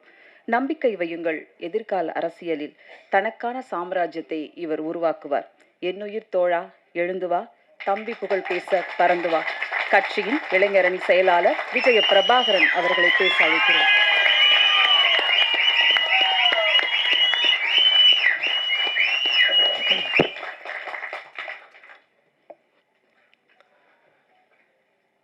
அனைவருக்கும் வணக்கம். இந்த இடத்துல நான் வந்து ஒரு ஆட் மேன் அவுட்டாக இருக்கிற மாதிரி எனக்கு இருக்குது. ஏன்னா மாமாவும் சரி ப்ரொடியூசராக இருந்து அரசியலுக்கு வந்திருக்காங்க, அம்மாவும் சரி சின்ன வயசுலேருந்து சின்ன வயசுல கல்யாணத்து ஆரம்பத்துலேருந்து அப்பாவோட பல கதைகள் கேட்டிருக்காங்க, எல்லாத்துலேயும் இருந்து அரசியலுக்கு வந்தாங்க. ஆனால் நான் எந்த விஷயமும் இல்லாமல் கேப்டனை மட்டுமே பார்த்து ஒரு ரசிகராக, கேப்டன் எப்படி எங்கள் அப்பாவை தாண்டி ஒரு ரசிகராக சின்ன வயசுல அப்பாவை நான் பார்த்துட்டு இருப்பேன். இந்த வாட்டி என்னை ஒரு சினிமா மேடைக்கு கூப்பிட்டு பேச வைக்கும்போது உண்மையிலேயே எனக்கு கொஞ்சம் வெக்கமாக இருக்குது, ஷையாக இருக்குது. நீங்கள் இங்கே இருக்கணுமா நான் அப்படின்ட்டு எனக்கு இருக்குது. இருந்தாலும் சண்முக பாண்டியன் ஒரு அண்ணன் இருக்கிறதுனால அப்பா எப்பயுமே சொல்லுவார், அண்ணன் தம்பிங்க எப்பயும் ஒற்றுமையாக இருக்கணும்ன்ட்டு. எங்கள் அப்பாவோட வார்த்தைக்கு மதித்து அதனால் இன்றைக்கி வந்து என் தம்பிக்கு ஒரு சப்போர்ட்டாக இருக்கணும்னு இந்த வந்திருக்கேன். படைத்தலைவன் படம் ஆரம்பத்துலேருந்து கதை கேட்கறதுலேருந்து நம்ம பார்த்திபன் சார் இருக்கட்டும், அன்பு சாராக இருக்கட்டும், எல்லோரும் வந்து கதை சொல்கிறதுலேருந்து நானும் தம்பியும் இந்த கதைகள் கேட்டிருக்கோம். உண்மையிலேயே ஒரு நல்ல படம், நல்ல கதை. படைத்தலைவன் நிச்சயம் எல்லாரும் சொல்கிற மாதிரி தமிழ் சினிமாவில் ஒரு மிகப்பெரிய ஒரு ஆக்ஷன் ஹீரோவை இன்ட்ரடியூஸ் பண்ணுற ஒரு படமாக படைத்தலைவன் இருக்கும். ஏன் இதை சொல்கிறேன்னா, யார் எப்படி சொல்கிறோம் எனக்கு தெரியல. நான் எப்பயுமே சொல்லுவேன் எல்லா மேடையிலும், எங்கள் அப்பாவோட ஃபஸ்ட்டு ஃபேன் நான் தான் அப்படின்றதான். கேப்டன் பிரபாகர் அப்போ இருக்கும், இந்த விஜய் பிரபாகர் பிறந்தேன். அதனால் எப்பயுமே நான் ஃபஸ்ட்டு ரசிகர் அப்பாவுக்கு நான் தான் சொல்லுவேன். அதே மாதிரி ஷம்முக்கும் ஒரு ஃபஸ்ட்டு ரசிகராக நான் தான் சொல்லுவேன். ஏன்னா அவன் பண்ண சகாப்தமாக இருக்கட்டும், மதுரை வீரனாக இருக்கட்டும், இப்போ பண்ண படைத்தலைவனாக இருக்கட்டும், நெக்ஸ்ட் வர கொம்பு சீவியாக இருக்கட்டும், எத்தனையோ படங்கள் பண்ணாலுமே அந்த சகாப்தம் படம் பண்ணும்போது மலேசியாவில் ஒரு ஷூட்டிங் ஷூட் பண்ணும்போது 100 ஃபீட்லேருந்து ஆக்ஷன் நாங்கள் கேப்டன் வந்து இல்லை டூப்லாம் போடலாமா என்னென்னு கேட்டுட்ருக்காரு. இவர் ஜம்ப் பண்ணிட்டான் மேலேருந்து. எந்த பயமும் இல்லாமல் ஒரு 19 வயசு பையனாக இருக்கும்போது எந்த ஒரு விஷயமும் இல்லாமல் அங்கேருந்து ஜம்ப் பண்ணிட்டாப்புல. ஸோ அப்பாவுக்கே வந்து பயம் வந்துருச்சு. என்ன நீ பார்த்து குதிச்சிட்ட, நான் டூப் போடலாம் ஏதாச்சும் ரோப் கட்டலான்னு நீ பார்த்து தைரியமாக குதிச்சிட்ட அப்படின்ற போது ஷம்மு சொன்னாப்புல, கருப்பனையில் படத்தில் ஹெலிகாப்டர் நீங்கள் ரோப்பே இல்லாமல் தொங்கிட்டு வந்தீங்களே, அது எங்களுக்காக பண்ணும்போது உங்கள் மகன் நான் வரும்போது உங்களுக்காக நான் 100 மாடியிலும் குதிக்கிறது எனக்கு என்ன, எனக்கு எந்த அச்சமும் இல்லை, உங்களுக்குள்ள அதே ரத்தம் தான் எனக்குள்ளேயும் ஓடிட்டுருக்கு அப்படின்னு ஷம்மு சொல்லும்போது உண்மையிலே அந்த இடத்துல நான் வேந்து பார்த்தேன். அதே மாதிரி சகாப்தம் ஒவ்வொரு ஷாட்டுமே தம்பி எப்படிலாம் ஃபைட் பண்ணியிருக்கான்ட்டு எனக்கு தெரியும்.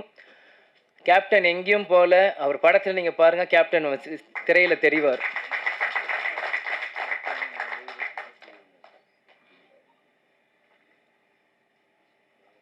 நம்ம மாமா சொன்ன மாதிரி ஃபஸ்ட்டு படம் சகாப்தம் கார்த்திக் ராஜா சார் இசையமைச்சிருக்காரு. இந்த படம் இசைஞானி இளையராஜா சார் இசையமைச்சிருக்காங்க. நெக்ஸ்ட்டு கொம்பு சிவி யுவன் சங்கர் ராஜா இசையமைச்சிருக்காங்க. கேப்டன் சொல்லுவார், ஃபஸ்ட்டு படம் எனக்கு எந்த மியூசிக் டைரக்டர் வேணால் எனக்கு ராஜா சார் ஃபேமிலியிலேருந்து தான் ஒருத்தர் இசையமைக்கணும் அப்படின்னு சொன்னால்தான் அன்றைக்கி கார்த்திக் ராஜா சார் இருந்தார். இன்றைக்கி இசைஞானி Ilaiyaraaja sir, next Yuvan Shankar Raja sir. இது ஒரு பிளெஸ்டாக தான் நான் பார்க்குறேன். ஏன்னா இளையராஜா சார் வந்து சத்ரியனாக இருக்கட்டும், எத்தனையோ பிஜிஎம் கேப்டனுக்கு போட்டு இன்றைக்கும் நம்மளுக்கு அந்த இன்ஸ்டாகிராமில் ரீல் பார்க்கும்போது இன்றைக்கும் நம்மளுக்கு நரம்பு முறுக்கி ஏறும். ஜிம்முக்கு போகிறப்போ அந்த சத்ரியன் பிஜிஎம் கேட்டு தான் இன்றைக்கும் நம்ம போவோம். அந்த மாதிரி எவர்கிரீன் சாங்ஸ் கொடுத்துருக்கார். இன்றைக்கி அடுத்த தலைமுறையாக வர சண்முக பாண்டியனுக்கு அவர் கொடுக்கறது வந்து எனக்கு ஒரு பிளெஸ்டான ஒரு விஷயமாக நான் பார்க்குறேன். அதே மாதிரி இந்த மேடையில் இருக்கும் எல்லாருமே என்னோட சீனியர்ஸ், எனக்கு என்ன பேசுறதுன்னு தெரியல. அதனால் உங்கள் எல்லாருக்குமே இந்த நேரத்தில் நான் கேட்குறது, ஷம்முவை பிளெஸ் பண்ணுறதுக்காக தான் எல்லாருமே இங்கே வந்திருக்கீங்க. உங்கள் எல்லாருக்குமே இந்த நேரத்தில் என் நன்றியை நான் தெரிவித்துக் கொள்கிறேன். முருகதாஸ் சார் வந்து நான் சின்ன வயசுலேருந்து ரமணா படத்துலேருந்து நான் பார்த்துட்டு இருந்திருக்கேன். முதல்ல கஜினி ஹிந்தி படம் லான்ச் ஆகும்போது ஆடியோ லான்ச் பண்ணிவிட்டு அந்த சிடியை வீட்டுக்கு கொண்டு வந்து கொடுத்தார். அப்புறம் 2 பேருமே கேப்டன் தரையில் உட்காந்து அந்த படத்தை பார்த்துட்டு இருந்தார். அப்போ முருகதாஸ் அண்ணனும் தரையில் உட்காந்து அந்த சாங்ஸ் எல்லாமே போட்டு கேட்டுட்டு இருக்கும்போது அந்த அனுபவம் எனக்கு இருக்குது. பொன்ராம் சாரும் சசிகுமார் சாரும் இப்போ தற்சமயமாக ஷம்முகோட படம் பண்ணுறப்போ பழக ஆரம்பித்தேன். உண்மையிலேயே எப்படி நீங்கள்லாம் கேப்டனை சொல்கிறீங்களோ அதே மாதிரி நான் சசிகுமார் சார் மாதிரி நான் பார்க்குறேன். ரொம்ப டவுன் டு எர்த்தாக அவர் பழகிறதும், அவர் என்கிட்ட சில டாக் விஷயங்கள்லாம் என்கிட்ட பேசுகிறதும், அந்த மாதிரி பல விஷயங்கள் சசிகுமார் சார் நான் பார்த்துட்ருக்கேன்.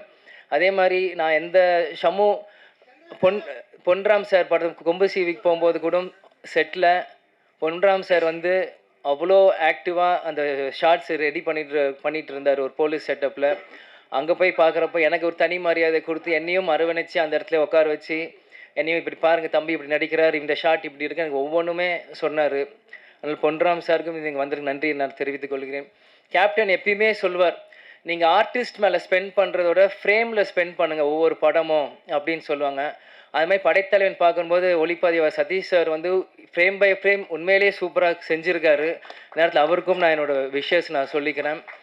அதே மாதிரி பார்த்திபன் அண்ணன் கதை சொல்லிட்டு வரும்போது முதல்ல அவர் நட்பை துணை முடிச்சுட்டு வந்து கதை சொல்கிறப்போ அவர் மேடையில் என்ன பேசணும் அதே தான் வீட்லேயும் சொன்னார். கேப்டன் பிரபாகர்னு டைட்டில் வச்சுருக்கேன்ட்டு, அது கிடைக்கலன்ட்டு. அது கேப்டன் பிளெஸிங்கான்னு தெரியல, அது எங்களுக்கு வரும்னு நினைக்கிறேன் அந்த டைட்டில் ஃப்யூச்சரில். அதே மாதிரி அன்பு அண்ணன் ஆரம்பத்திலிருந்து ஷம்மு ஒரு தம்பியாகவே அவர் பார்த்துட்டு இருந்திருக்கு, அவர் ஹீரோவாக பார்க்கல. அதே மாதிரி ஷம்மு அன்பு அண்ணனோட ஒரு பிரதராக தான் பழகிட்டு இருந்தாங்க. எப்போ ஃபோன் போட்டாலும் சொல்லுங்கள் பிரதர், என்ன பிரதர், எந்த விஷயம், எப்போ வரணும் ஷாட்டுக்குன்னு, இந்த மாதிரி ஒவ்வொன்றுமே 2 பேருமே ஒரு பிரதர்லி ஃபீலிங்காக பேசிகிட்டு இருந்தாங்க. அது ஒரு வெளிப்பாடு தான் அந்த ஃப்ரேமில் உங்களுக்கு தெரியுது. ஷம்மு எவ்வளோ உழைச்சிருக்காரோ அவர் சொல்கிறது ஒரு அண்ணன் போல் சொல்கிறதும் தம்பி அங்கே கேட்டிருக்காரு. அதே மாதிரி கஸ்தூரி ராஜா சார், அவர் இந்த படத்தில் உண்மையிலே நல்லா நடிச்சிருக்காரு. என் வீரம் வளைஞ்ச மண்ணிலேருந்து எனக்கு அவர் தெரியும். அந்த கஸ்தூரி ராஜா அப்படின்ற பேர் எப்படின்னா, திருப்பதியில் ஷூட்டிங் ஃபுல்லாக அங்கே போயிட்டுருக்கோம். அப்போ வந்து அந்த பேர் எனக்கு கேட்டுகிட்டே இருக்கும். அந்த பேர் எனக்கு ஆழமாக மனசில் பதிஞ்சிருச்சு. பிறகு தனுஷ் சாரும் செல்வராகவன் அண்ணனும் வரும்போது கஸ்தூரி ராஜாவோட அப்பா அப்படின்னு வரும்போது, இன்றைக்கி அவர் ஷம்மு கூட நடிக்கிறப்போ அதுவும் ஒரு பெருமையான விஷயமா அதை நான் கருதுகிறேன். ஃபைனலாக ஹீரோயின் என்னை பிரபா அண்ணான்ட்டிங்க, எனக்கு ஒன்றும் அவ்வளோ வயசு இல்லை.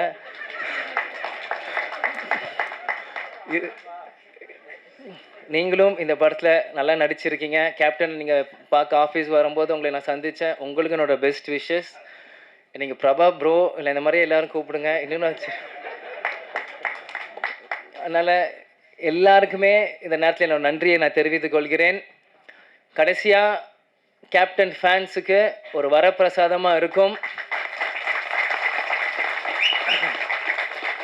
அந்த கடைசியில் அந்த கேப்டன் கண்ணு காமிக்கும் போது எனக்குலாம் அழுக வந்துருச்சு. ஆனால் எல்லாமே கண்ட்ரோல் பண்ணிவிட்டு சிரித்த முகத்தோடு நிற்கிறேன். நான் அரசியல் மேடையில் சொன்னது தான் DMDK 2.0 ஸ்டார்ட் ஆகுதுன்ட்டு.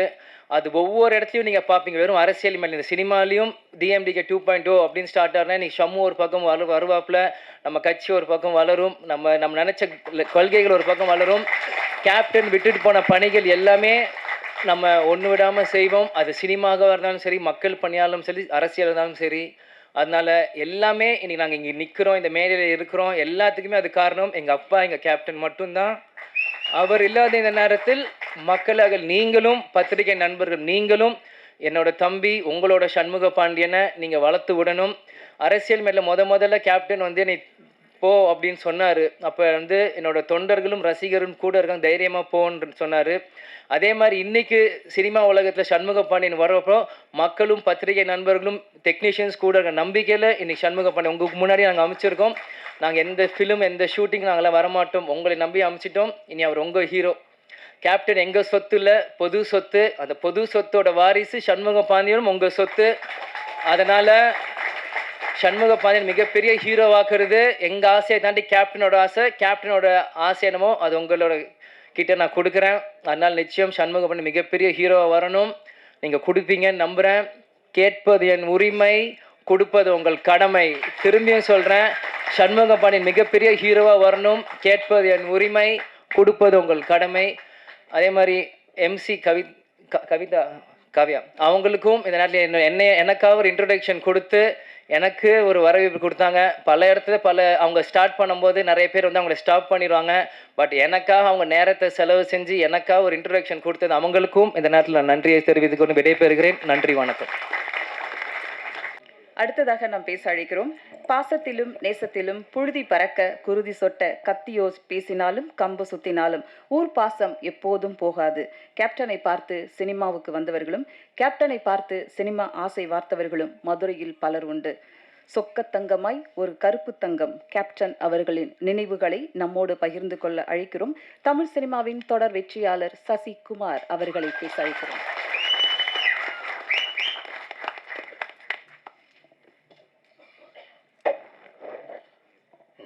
எல்லோருக்கும் வணக்கம். இந்த நிகழ்ச்சிக்கு அன்பு கூப்பிட்டாப்புல, அண்ணன் நீங்கள் வரணும் அப்படின்னு. நான் ஆடியோ ரிலீஸ்லாம் வர்றதில்லப்பா, ரொம்ப வருஷமாக என்னோடய ஆடியோ ரிலீஸ் தான் வருது, ஒரு 12 வருஷமாச்சு, எதுக்கும் போனதில்லை, ஃபங்க்ஷன் போகிறதில்ல அப்படின்னு சொன்னேன். இல்லை நீங்கள் வரணுன்னாரு. தம்பி நான் ஊருக்கு போகிறேன், துபாய் போயிடுவோங்கிட்டான்ட்டு துபாய் போகிறேன் அப்படின்ட்டேன். அதுக்கப்புறம் வச்சிட்டாரு. அவருக்கு தெரியும் எங்கே அடித்தா எங்கே வலிக்குன்னு தெரிஞ்சிருக்கு போக. அடுத்து ஃபோன் தம்பிகிட்ட இருந்து வந்துச்சு, சண்முக பாண்டி அடித்தாப்புல. அடித்தோன்னு தம்பி சார் வர்றேன் நாளைக்கு தானே சொல்லிட்டாப்புல, நாளைக்கு காலையில் நான் வருவேன். நான் வராமையா கண்டிப்பாக வந்து உன்னை வாழ்த்தா வருவேன் அப்படின்னு சொன்னேன். ஸோ அப்படி தான் வந்திருக்கேன். அவர் ஏன்னா விஜயகாந்த் சார் இருந்தால் உரிமையாக கேட்பார் வாங்கன்னு. அவரை கேட்க விடக்கூடாதுன்னு நான் நினச்சேன். அதனால தான் அவரை வாங்கன்னு கூட கேட்க விடல அந்த டைம்.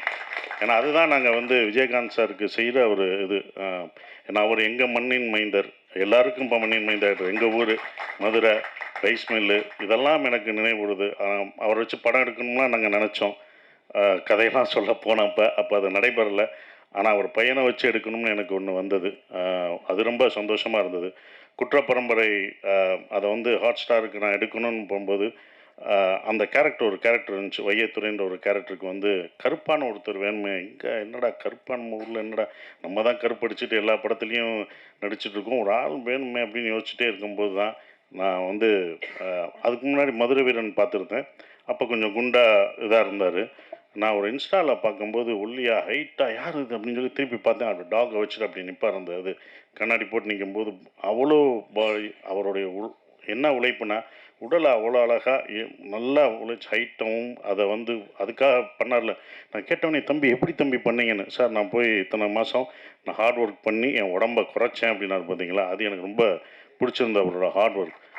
உடனே எனக்கு தோணுச்சு இந்த கேரக்டருக்கு இவரை தவிர வேறு யாருமே பண்ண முடியாதுன்ட்டு நான் வந்து டெஸ்ட் ஷூட் எடுக்கணுன்ட்டு கூப்பிட்டேன். இது ஹாட் ஸ்டார் கூட பண்ணலை. யாருக்கும்னா நம்ம எடுத்து பார்த்துக்குவோம் அவர் எப்படி கரெக்டாக இருப்பாரான்னு சொல்லிட்டு நான் வந்து வாங்க தனியாக நம்ம 2 பேரும் தான், வேறு யாரும் கிடையாது, போட்டு ஒரு ஃபோட்டோ எடுத்து பார்ப்போன்னு நான் வந்து எடுத்து பார்த்தேன். அவங்க சொன்ன மாதிரி அந்த கண்ணை தான் ஃபஸ்ட்டு எடுத்தேன். கண்ணை பார்த்தோன்னே விஜயகாந்த் சார் தான் எனக்கு ஞாபகம் வந்தார். கண்டிப்பாக அந்த கண்ணில் அப்படியே இருந்தது. அந்த கண்ணை தான் நான் போஸ்டராகவே வச்சு அவங்களுக்கு காமிச்சேன், மேடத்திட்டையும் காமிச்சேன். அப்புறம் மேடத்திட்ட சொன்னேன் இவர் தான் வேணும் எனக்கு வந்து 60 நாள், என்ன இவ்வளோ நாள் டேட் கேட்குறீங்க அப்படின்னு. நீங்கள் கொடுங்க மேடம் அப்படின்னு. அவரை மூத்தவரை வேணால் அரசியலுக்கு வச்சுக்கோங்க, இவர் எங்களுக்கு சினிமாவுக்கு கொடுங்கன்னு கேட்டேன். அவங்க எந்த இதுவும் இல்லை, அவ்வளோ பணிவாக 2 பேரும். அவங்க வீட்டுக்கு போனாலும் என்ன சொல்கிறாங்க, அவங்க வந்து அவ்வளோ பணிவாக 2 பேரும் அவ்வளோ இதாக இருந்தாங்க. அவங்கள பார்த்து அடுத்த ஜென்ரேஷன் கற்றுக்கணும், அந்த எப்படி ரெஸ்பெக்டாக எப்படி இருக்காங்கன்றது கற்றுக்கணும். அப்புறம் மேடம் வந்து ஓகேன்னு சொன்ன பிறகு நாங்கள் வந்து அந்த படத்துக்கு இது பண்ணோம். ஒரு டெஸ்ட் ஷூட் எடுத்தோம் அவரை வச்சு. இவங்களாம் நான் தான் 4 நாள் ஃபஸ்ட்டு நான் தான் படுத்தேன். அன்பு நான் தான் எடுத்தேன். 4 நாள் வச்சு நாங்கள் எடுத்தோம். அவர் கஷ்டப்படுத்தணும், அது வேறு விஷயம். அது ஒரு ட்ரெய்லர் ஷூட்டு, ஒரு ட்ரெய்லர் ஷாட்டு ஆந்திராவில் எடுத்தோம். தலக்கோணத்தில் அந்த ரிவரில் ஓடி வரணும். அது ரொம்ப கஷ்டமானது, செருப்பு போடக்கூடாது, அதில் ஓடி வரணும், குதிரை விரட்டிட்டு வரணும், குதிரையோடு ஓடி வரணும். குதிரையும் அவரும் வரும்போது 2 பேரும் ஒரே மாதிரி இருந்தாங்க. ஷாட் வைக்கும்போது அந்த குதிரை வேகத்துக்கு வந்தது எனக்கு இன்னும் அது வரலேன்னு வருத்தப்படுறேன். இந்த ட்ரெய்லரை கொண்டு வர முடியலேன்னு வருத்தமாக இருந்தது. அதுக்கப்புறம் தான் அந்த முடி ஹேர் ஸ்டைல் வெட்டி அவர் வெளியிலலாம் போனோடனே, ஃபங்க்ஷன்லாம் போனோடனே அன்பு பார்த்துட்டாப்புல, இது நல்லா இருக்காரே, இவரை நம்ம இது பண்ணணுமே சார். அடுத்து நான் விதை போட்டு வச்சுருக்கேன்டா, ஏன்டா என்கிட்ட கேட்குற, நான் அவர் விட மாட்டேன் அப்படின்னு. நான் தரவே மாட்டேன், நான் எவ்வளோ இது வச்சுருக்கேன் அந்த படத்துக்கு, அந்த கேரக்டருக்கு நான் முடி வச்சுருக்கேன். இல்லை சார் முடியை நாங்கள் குறைச்சிக்கிறோம் சார். முடியாதுன்னு சொன்னேன். சரி நான் அங்கிட்டு பார்த்தா இவர் வர்றாரு, சார் முடி நல்லா இருக்குது சார். அது நான் எடுத்து வச்சுருக்கேன்ப்பா, என்னப்பா நான் பண்ணி வச்சாலும் நீங்கள் கேட்குறேன்னாரு. ஆனால் அது பண்ண முடியல. ஆனால் சந்தோஷமாக இருந்தது. சரி அன்பு நீ 10 நாள் எடுத்துக்கோ அப்படின்னு சொல்லி நாங்கள் டேட்டு இது பண்ணிக்கிட்டு இருந்தோம். ஒரு விஷயந்தான் சொல்லணும், அவர் படம் ரிலீஸ் ஆகலை, ஆனால் இத்தனை பேர் இருக்கோம் பார்த்தீங்களா, இதுதான் உங்களோட வெற்றி. படம் வர்றதுக்கு முன்னாடி ஒரு வெற்றி வந்து எந்த நடிகருக்கு பண்ணுறாங்க, ஒரு படம் வந்து அடுத்த படம் தான் வரும். இத்தனை பேர் உங்களை அடுத்து வச்சு படம் பண்ணுறாங்களே, இதுதான் உங்களோட வெற்றியாக பார்க்குறேன். ரொம்ப டெடிக்கேட்டிவானது. ஆனால் நாங்களாம் பார்த்துருக்கோம், சும்மா யாரும் சொல்லலை. உண்மையிலே அந்த டெடிக்கேஷன் அவருக்கு அவ்வளோ இருந்தது. ஏன்னா விஜயகாந்த் சாரை பார்த்தா எங்களுக்கெல்லாம் இன்ஸ்பிரேஷன். நாங்களாம் அவரோட ஒர்க் பண்ணல, அவளோட பயணிக்கிற எங்களுக்கெல்லாம் இல்லை. ஆனால் அவர் கேள்விப்பட்டிருக்கோம். நாங்கள் வந்து டைரக்ஷனாக வரும்போது, நான் கம்பெனி ப்ரொடக்ஷன் ஆரம்பிக்கும்போது எல்லாம் ஒன்று சொல்லும்போது, விஜயகாந்த் சார் ஆஃபீஸ்க்கு போனால் எப்போ வேணாலும் சாப்பாடு கிடைக்கும், எப்போ வேணாலும் எல்லாருக்கும் ஒரே மாதிரி சாப்பாடு தான் கிடைக்கும் அப்படின்னாங்க. அப்போ நான் என் கம்பெனியில் சொன்னேன், சார் ஆஃபீஸில் எப்படி இருந்தாலும் இத்தனை வருஷத்துக்கு அப்புறம் இந்த ஜென்ரேஷனுக்கும் அடுத்த ஜென்ரேஷனுக்கும் அவர் சாப்பாடு போட்டது இன்னும் வந்துட்டுருக்கு பார்த்தீங்களா, அது தொடருதுன்னா பாருங்கள் எவ்வளோ இதாக இருக்குது. இதை நம்ம பண்ணணும்னு சொல்லி அவர் எனக்கு இன்ஸ்பிரேஷனாக அந்த இதில் இருந்தார். அது வந்து ரொம்ப இது. சுதீஷ் சார் சொன்னார், விஜயகாந்த் சார் மாதிரி தம்பியை பத்திரிக்கையாளரும் மக்களும் அடுத்து அவரை ஏற்றி விட்டுருங்க அப்படின்னு சொல்லிட்டு இருந்தார். சார், தமிழ்நாடு மக்கள் ரொம்ப சென்டிமெண்ட்டான ஆளு சார். யார் சென்டிமெண்ட் பீப்புள் சார். நாங்கள் எப்படி விஜயகாந்த் சாரை வந்து அப்படி தூக்கி வச்சு தமிழ்நாட்டுக்கு கொண்டாடிச்சோ அதே மாதிரி அடுத்து சண்முக பாண்டியனை கண்டிப்பாக தமிழ்நாடு மக்கள் கைவிட மாட்டாங்க சார். தூக்கி கொண்டாடுவாங்க சார். அது உறுதி சார். பெரிய இடத்துக்கு போவார். ஏன்னா இந்த மாதிரி ஒரு ஹைட்டில் இந்த மாதிரி ஒரு கருப்பான ஒரு ஹீரோ கிடையாது சார். நாங்கள் கருப்பாக இல்லை சார், அந்த மாதிரி கிடையாது. அவர் வந்தது எங்களுக்கு வந்து ரொம்ப சந்தோஷம் சார். அதுதான் எடுத்துகிட்ருக்கோம். ரொம்ப சந்தோஷமாக இருக்குது. என்னால் வந்து அவரை வச்சு படம் லேட்டாகுது, தாமதம். கண்டிப்பாக அந்த குற்றப்பரம்பரை எடுக்கும்போது அந்த கேரக்டருக்கு அவர் தான் வருவார். அவரை வச்சு தான் நான் இருப்பேன். வேறு யாருமே அது கிடையாது. நாங்கள் வச்ச விதை வளர்ந்துருக்கு. இத்தனை பேர் நாங்கள் அந்த அவரால் பயன்படுத்தி அதை அறுவடை பண்ணுறோம். இந்த படம் கண்டிப்பாக படைத்தலைவன் பெரிய வெற்றி அடையும். அது அன்புக்கும் ப்ரொடியூசர் எல்லாருக்கும் என்னுடைய வாழ்த்துக்கள். கேமராமேன் சதீஷ் சார், அவரோட ஒரு படம் நான் பண்ணிகிட்ருக்கேன். ரொம்ப அற்புதமான ஒரு கேமராமேன், டெடிக்கேட்டிவாக ஒர்க் பண்ணுவார். அவர் ஒர்க்கையும் பார்த்துருக்கேன். ரொம்ப அற்புதமாக பண்ணுவார். இந்த படத்தில் பணியாற்றிய எல்லாருக்கும் என்னுடைய வாழ்த்துக்களை தெரிவிச்சுக்கிறேன். அவரை வாழ்த்த வந்த எல்லாருக்கும் என்னுடைய வாழ்த்துக்கள். நன்றி. இந்த படம் வெற்றி விழாவில் சந்திப்போம். நன்றி மேடம். ரொம்ப நன்றி மேடம். பையனை எங்களுக்கு கொடுத்ததுக்கு அவங்களுக்கு தான் நன்றி சொல்லணும். அவ்வளோ அழகாக அவங்கள வளர்த்துருக்காங்க. அவ்வளோ டிசிப்ளின் பண்ணியிருக்காங்க. அது கண்டிப்பாக ஜெயிப்பார் மேடம். மக்களோட மனசு தான் ஜெயிப்பார், வெற்றி பெறுவார் மேடம். நன்றி. உங்கள் வார்த்தைக்கு நன்றி. Thank you so much sir. அடுத்தது நாம் பேச அழைக்கிறோம். சாவில் சம்பாதித்த ஊழல் பெருச்சாலைகளை உலகுக்கு அடையாளம் காட்டிய படம் ரமணா. ஒருவர் இறந்த பிறகு மனைவி அழுதா நல்ல கணவன், குழந்தைகள் அழுதா நல்ல தகப்பன், ஊரே அழுதா நல்ல தலைவன், உனக்காக நாடே அழுதையா என்ற வசனம் நினைவிருக்கும். கேப்டனின் இறுதி ஊர்வலத்தில் இந்த வசனம் சொல்லி அழுதவர் பலர். வறுமையின் வாசலில் நின்று மருத்துவமனை, அரசு அதிகாரிகள், குற்றவாளிகள் என்று கேப்டன் அவர்களை வைத்து என்றும் மறக்க முடியாத ஒரு டிரான்ஸ்ஜெண்டர் ஸ்டோரி கொடுத்த AR முருகதாஸ் அவர்களை பேச அழைக்கிறோம்.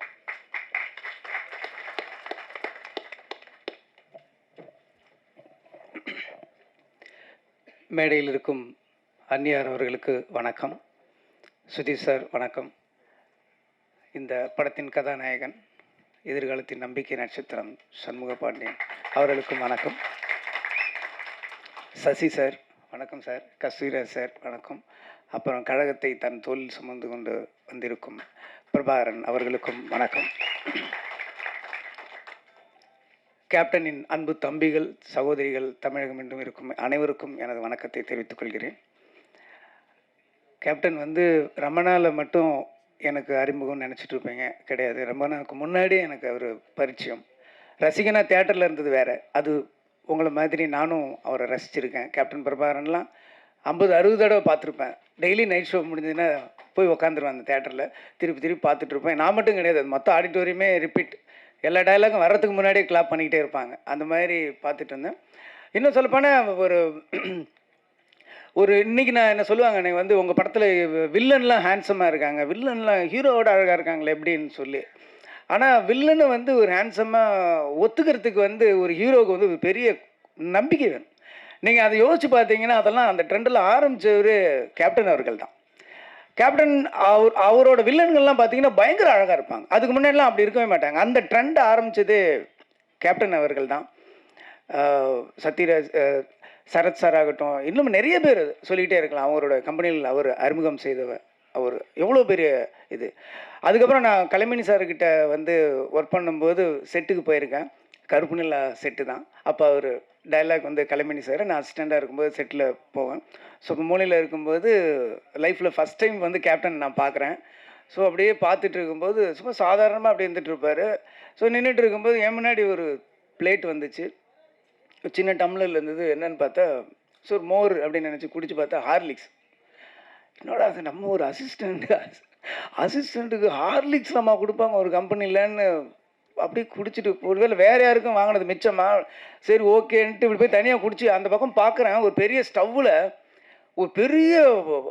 ஒரு பெரிய பேரலில் வந்து ஹார்லிக்ஸை உடச்சி உள்ளே கொட்டிகிட்டு இருக்காங்க.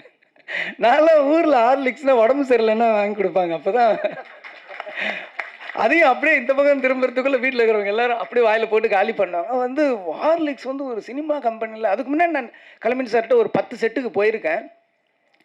அந்த மாதிரி நான் பார்த்ததே கிடையாது. ஹார்லிக்ஸ் ஆகட்டும், இளநீ ஆகட்டும், இது எல்லாருமே சொல்லியிருப்பாங்க. நான் கண்ணால் பார்த்துருக்கேன். சபரிமலை மாலை போட்டவங்கெல்லாம் வந்து கற்பூரில் கோவாவில் ஷூட்டிங் நடந்துட்டு இருந்தப்போ அப்போ அந்த அவங்க சாப்பிட்டுட்டு இருக்கிற இடத்துக்கு வராரு. கேப்டன் வந்து அவங்க பார்க்குறாரு. பார்த்துட்டு வந்து இவங்களுக்கு என்ன எதுவும் வைக்கலன்னா, இல்லை கேப்டன் அவங்க நான்வெஜ் சாப்பிட மாட்டாங்க, மாலை போட்டிருக்காங்கல்லன்னு. அவங்களுக்குலாம் பக்கோடை போடி அப்படின்னு அப்போ சொல்கிறாரு. எனக்கு வந்து எப்படி ஒரு கேப்டன் ஒரு ஒரு படத்தோட கதாநாயகன் தனக்கு என்ன வருது மட்டும்தான் பார்ப்பாங்க. ஃபுல்லாக ஒரு எல்லாருமே சாப்பிடணுன்ட்டு அந்த வயிறு நிறையணும்னு நான் நிறைய விஷயம் கண்ணால் பார்த்துருக்கேன். அந்த ராஜபாதர் ஸ்ட்ரீட்டு கூட நம்ம பாண்டி பஜாரோட பேரல் ஸ்ட்ரீட் போகும்போது அந்த கம்பெனிக்கு நான் போயிட்டு இருக்கும்போது வெளியில் ஒரு 500 பேர் நிற்பாங்க. எப்பயுமே ஒரு 500 பேர் இருப்பாங்க. அப்போ கேப்டன் அவர்கள் வந்து அவர் கையால் அந்த பாக்கெட்டு சாப்பாடை கொடுப்பாரு. அதை நான் பார்த்துருக்கேன், எங்கனால பார்த்துருக்கேன். அந்த பக்கம் இருக்கிற மீடியேட்டர்ஸ் எல்லாருக்குமே அது ஒரு ஹப்பு மாதிரி இருக்கும். அந்த மாதிரி ஒருத்தரை நான் பார்த்தது நிறைய விஷயம். அந்த கேப்டன் பர்பான் அந்த ஹெலிகாப்டர் ஷாட் அப்போ நான் இருக்கேன். அந்த டைமில் நான் கீழே இருந்தேன். அப்போ அதே மாதிரி சொன்னாங்க, டூப் போட்டு பண்ணிக்கலாம் அப்படின்ற மாதிரி சொன்னாங்க. அன்றைக்கி வந்து இவங்க 2 பேருமே வந்திருந்தாங்க, அண்ணியும் வந்திருந்தாங்க. அன்றைக்கி செட்டுக்கு ஒரு அம்பாசடர் காரில் வந்தாங்க, எனக்கு நல்லா ஞாபகம் இருக்குது. அன்றைக்கி அந்த பர்டிகுலர் ஷூட்டப்போ அவங்க இல்லைன்னு நினைக்கிறேன். அப்போ மட்டும் சொல்லிட்டாங்க வந்து, நீங்கள் வந்து அன்னிக்கிட்ட மட்டும் டூப் போட்டுதுன்னு சொல்லிவிடுங்க அப்படின்னு சொல்லிட்டு சொன்னேன். இல்லை கேப்டன் வேணாம், மாஸ்டர் ராக்கி ராஜேஷ்னு நினைக்கிறேன், அவர் சொன்னார் நான் வந்து டூப் போட்டு எடுத்துக்கலாம் அப்படின்னு. ஏன் டூப்புக்கும் ஒரு உயிர் தானே, அவனுக்கு மட்டும் 2 உயிராக இருக்குது அப்படின்னாரு. அதெல்லாம் அவ்வளோ பக்கத்தில் இருந்து எந்த மைக்கும் கேமராவும் இல்லாமல் காதால் கேட்கும்போது ஒரு பெரிய மிரட்சி உண்டாயிடுச்சு, ஒரு மரியாதை உண்டாயிடுச்சு. அதுக்கப்புறம் அந்த ஷாட் அவரே பண்ணார். ரொம்ப கஷ்டம், நீங்கள் நினைக்கிற மாதிரி கிடையாது. ஒரு ஹெலிகாப்டர்ன்றது இந்த பக்கம் வெயிட்டு போட்டால் இந்த பக்கம் அதுக்கு தகுந்த மாதிரி வெயிட் போடணும்.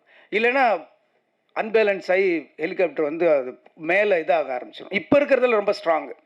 அந்த மாதிரி இருக்கும்போது கேப்டனோட வெயிட்டை மெஷர் பண்ணி அதுக்கு தகுந்த மாதிரி இந்த பக்கம் ஒரு வெயிட் வச்சு அதை பேலன்ஸ் பண்ணி இங்கேருந்து போனால் நீங்கள் ஒரு 20 அடிக்கு மேலே தான் அவர் கேப்டன்னு தெரியும். அதுக்கப்புறம் போனால் ஒரு உருவம் தெரியும். இங்கேருந்து ஒரு ஜூம் எவ்வளோ ஃபாலோ பண்ண முடியுமோ அவ்வளோதான் தெரியும், அதுக்கு மேலே தெரியாது. ஸோ எவ்வளோ நடிகர்கள் வந்து நடிக்கும்போது ஒரிஜினல் பண்ணுவாங்க, பாடி டபுள் பண்ணுவாங்க, ஃபேஸ் ரீப்ளேஸ் பண்ணுவாங்க, சிஜி பண்ணுவாங்க, எவ்வளவோ பண்ணிவிட்டு நான் தான் பண்ணேன்னுவாங்க. ஆனால் தான் பண்ணிவிட்டு வெளியில் வந்து நான் பண்ணேன்னு சொல்லாதீங்க, டூப் பண்ணேன்னு சொல்லுங்கள் அப்படின்னு சொன்ன ஒரு பெரிய மனசு உள்ளவர் நான் அன்றைக்கி தான் நான் நேரில் பார்த்தேன். அதுக்கப்புறம் ரமணா உருவாகுச்சு. ரமணா உருவாகும் போதும் சரி, ஃபைட் சீன்லாம் பார்த்தீங்கன்னா ஃபைட்டர்ஸ் எல்லாரோட பேரும் தெரியும். எல்லோரும் சின்ன சின்ன ஃபைட்ரு, அந்த கம்பி கட்டுறவங்க, ரோப்பு இருக்கிறவங்க எல்லார் பேரையும் எல்லாருக்குமே தெரிஞ்சிருக்கும். அப்போ அந்த கம்பி ரோப்புலாம் அப்படின்னும்போது நீ ஃபைட்டருக்கு வேணா வை, எனக்கு வைக்காது அப்படின்றவர். என்ன இல்லை நான் இன்ன வரைக்கும் நான் ஒரிஜினலாக தான் பண்ணியிருக்கேன். நான் ரோப் வச்சு பண்ணேன்னா இதுக்கப்புறம் பண்ணது எல்லாமே நான் பண்ணது இல்லைங்கிற மாதிரி அர்த்தமாகிடும் அப்படின்னு சொல்லி எல்லாத்துக்கும் பார்ப்பார். ஃபைட்டர்ஸ் பண்ணும்போது உட்காந்துருப்பார். கேரவன்னு ஒன்று கிடையவே கிடையாது. ஒரே ஒரு சீன் வந்து ரெட் ஹில்ஸில் எடுத்தேன். அப்போ ட்ரெஸ் சேஞ்ச் பண்ணுறதுக்கோ காஸ்டியூம் சேஞ்ச் பண்ணுறதுக்கோ ஒரு இடம் இருக்காது. ஏன்னா ஃபுல்லாக அந்த ரெட் ஹில்ஸ் அந்த ஒரு ஹில்ஸ் மாதிரி இருக்கும். அந்த ஏரியாவில் வந்து ஒரே ஒரு கேரவன் மட்டும் அவர்கிட்ட தெரியாமல் நாங்கள் சொல்லிவிட்டோம். அதுக்கு அவ்வளோ திட்டினார். யாரை கேட்டா கேரவன் சொன்னி? இன்றைக்கி போய் ஒரு ஷூட்டிங் போனீங்கன்னா ஷூட்டிங் அங்கே நடக்குதுன்னா 1 கிலோமீட்டர் கேரவன் ட்ரெயின் மாதிரி நிற்கும். அவ்வளோ பேருக்கு கேரவன் இருக்கிற இடத்துல அன்றைக்கி ஒரு நாள் கூட கேரவன் யூஸ் பண்ணதே கிடையாது. ஒரு நாள் யூஸ் பண்ணேன், அவர்கிட்ட கேட்காம நான் தான் சொன்னேன் காஸ்டியூம் சேஞ்ச் பண்ணணும், க்ரௌடு வரும், உள்ளே வந்தால் அவர் அங்கே வந்தாவே இங்கே பட்டாசு வெடிக்க ஆரம்பிச்சிடுறாங்க. ஸோ அதனால் நீங்கள் வந்து கேரவனில் இருங்கன்னா ஒத்துக்கவே மாட்டேன்ற. கேரவன் ஆக்சுவலி அன்றைக்கி சும்மா தான் இருந்துச்சு. அதுலேயும் சேர் கூட இப்படி சாயிற மாதிரி சேர் மாட்டேன். ஒர்க் பண்ண சில பேருக்கு தெரிஞ்சிருக்கும். நான் சொல்கிறது ஒரு புள்ளி கூட போய் கிடையாது, மிகைப்படுத்தவும் கிடையாது. ஒரு ஸ்டூலில் உட்காந்துருவார், பின்னாடி சாய மாட்டார், பின்னாடி கூட அப்படியே உட்காந்துருப்பார். அப்படியே உட்காந்துட்டு யார் என்ன பண்ணுறா அதை மட்டும்தான் பார்த்துக்கிட்டே இருப்பார். விறுவிறுன்னு வேலை நடக்கும். மற்றவங்க என்ன வேலை பார்க்குறாங்க, வேகமாக வேலை நடக்குதா, என்ன சாப்பிட்றாங்கன்றது மொத்தமாக அப்படி ஒரு நெட்வொர்க் மாதிரி வச்சுக்கிட்டு எல்லாரோட கேரையும் எடுத்துக்கிறவர். அவர் ஈவன் டைலாக்லாம் உங்களுக்கு வந்து தெரியாது. ரமணாவில் வந்து எந்த டைலாக்குமே நான் 2 டேக் மேலே போனதே கிடையாது. எந்த டைலாக்குமே 2 டேக் மேலே நான் போனதே கிடையாது. கேப்டன் மேடல் அப்படி பேசுவார், இப்படி பேசுவார், என்ன எதுன்னா அன்றைக்கி நான் பார்த்தப்ப நீங்கள் வந்து அந்த சீஃப் மினிஸ்டர் அந்த ஒரு லிஸ்ட்டு சொல்லுவார், தமிழ்நாட்டோட லிஸ்ட், அந்த புள்ளி விவரம்லாம் சொல்லுவார். 2 டேக் போச்சு. ஒரு தடவை கேமரா வந்து கரெக்டாக செட்டில் ஆகலை, அதனால் 2வது டேக் போச்சு. ஆனால் அந்த ஃபுல் நம்பர் டயலாக் கூட நம்ம சொல்லலாம். நம்பர்ஸ் ரொம்ப சொல்கிறது ரொம்ப கஷ்டம். தமிழ்நாட்டில் இத்தனை ஹாஸ்பிட்டல், இத்தனை போலீஸு, இத்தனை பெட்டு, இத்தனை பேஷண்ட்டு, ஓட்டுரிமை இருக்கிறவங்க, ஆம்பளை பொம்பளைன்னு சொல்ல அந்த நம்பர் சொல்கிறது. நம்ம வந்து ஒவ்வொரு தடையும் போய் செக் பண்ணி எழுதிடலாம். நம்பர் எழுதுறது ஈஸி, என்னாலே சொல்ல முடியாது. ஒரு அப்படியே ஃபுல்லாக பண்ணிவிட்டு டைலாக் எடுத்தார். இதை மட்டும் எனக்கு 2 நாள் முன்னாடி டைலாக் கொடுத்துருன்னு சொன்னார். 2 நாள் முன்னாடி டைலாக் சொன்னோம், ஃபுல்லாக பண்ணார். 2 டேக்கில் சிங்கிள் ஷாட் நீங்கள் பார்த்தீங்கன்னா தெரியும். அப்படியே ட்ராலி ஃபாலோ பண்ணிகிட்டே இருக்கும். சிங்கிள் ஷாட்டில் முடித்தார். டைலாக் ஆகட்டும், நடிப்பாகட்டும், ஃபைட் ஆகட்டும், அவருக்கு ஈடு இணை யாருமே கிடையாது. கதர் சட்டையாலும் காக்கி சட்டையிலும் அப்படி ஒரு அழகனை இந்த தமிழ்நாடு இதுக்கு முன்னாடி பார்த்துருக்காரு. நல்லா யோசிச்சு பாருங்க. நீ கதர் சட்டையில் போட்டு வந்தால் அந்த அழகு அப்படி பார்க்கறதுக்கு கண்ணு பார்த்தாது. காக்கி ட்ரெஸ் அந்த போலீஸ் யூனிஃபார்ம் பார்த்தா அந்த கம்பீரத்தை பார்க்கறதுக்கு கண்ணுக்கு பார்த்தாது. அப்படி ஒன்று இருக்கும். ஒரு ரியல் போலீஸு கூட நம்ம இந்த மாதிரி வரணும்டா அப்படின்ற மாதிரி ஒரு இன்ஸ்பிரேஷனாக இருக்கிற உருவம் தான் கேப்டன். நிறைய பண்ணார். அதுக்கப்புறம் என்னுடைய திருமணத்துக்கும் வந்தார். ஏன் இப்படி சும்மா மொட்டை பையனாக சுற்றிட்டு இருக்க, முதல்ல கல்யாணத்தை முடி, உடனே குழந்தை பெற்றுருன்னு சொல்லி எந்த ஹீரோ அப்படி சொல்லுவாங்க? யோசிச்சு பாருங்கள். படம் நடித்தா அதுக்கப்புறம் நம்பரை டெலிட் பண்ணி அடுத்த படம் ஹிட்டு திருப்பி ஒர்க் பண்ணால் தான் திருப்பி நம்பரே சேவ் பண்ணுறேன். இந்த உலகத்தில் அவன் என்ன பண்ணுறான், என்ன பண்ணுற இப்படின்னு வந்து என் கல்யாணத்து வரைக்கும் வந்து சிரமம், எவ்வளோ சிரமம். இங்கேருந்து இங்கே செங்கல்பட்டு தாண்டும் போதிலேருந்தே வண்டி டிராஃபிக் ஜாக ஆரம்பிச்சிருச்சு. கிட்டத்தட்ட ஒரு 7,000 8,000 வெஹிக்கிள்ஸ் எல்லாமே தொண்டர்கள் தான். அன்றைக்கி வரலாறு காணாத கூட்டம்னா எனக்காக கிடையாது, கேப்டனுக்காக. அந்த ஸ்டேஜில் அவ்வளோ கூட்டத்தில் நாங்கள் 2 பேரும் இப்படி முண்டிகிட்டு இருந்தோம். அவ்வளோ ஒரு வரலாற்று சிறப்புமிக்க ஒரு திருமணமாக என்னுடைய திருமணத்தை மாற்றின ஒரு கேப்டன் அவர்கள் ஒரு அற்புதமான மனிதர். இங்கே வந்து கஸ்தூராஜா சார் வந்து நானும் ஒர்க் பண்ணியிருக்கேன்னு எனக்கு சின்ன பொறாமையாக இருந்தது. ஏன்னா எனக்கு மட்டும்தான் அந்த பெருமை இருக்கும்னு நினச்சேன். அவரும் ஒர்க் பண்ணியிருக்காரு.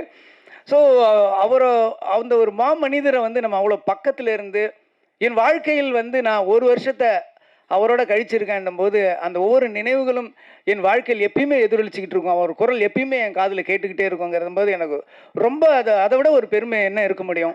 அப்படி ஒரு மாமனிதர் நம்ம மண்ணில் இருந்தார். ஒரு பெரிய நம்ம வாழ்க்கையில் எப்பயுமே நம்ம கடவுள் வந்து எப்பயோ ஒரு வழி வந்து நமக்கு என்றைக்குமே ஒரு இழப்பையும் ஒரு பிரிவையும் நமக்கு வந்து யாராலையுமே ஈடு செய்ய முடியாது.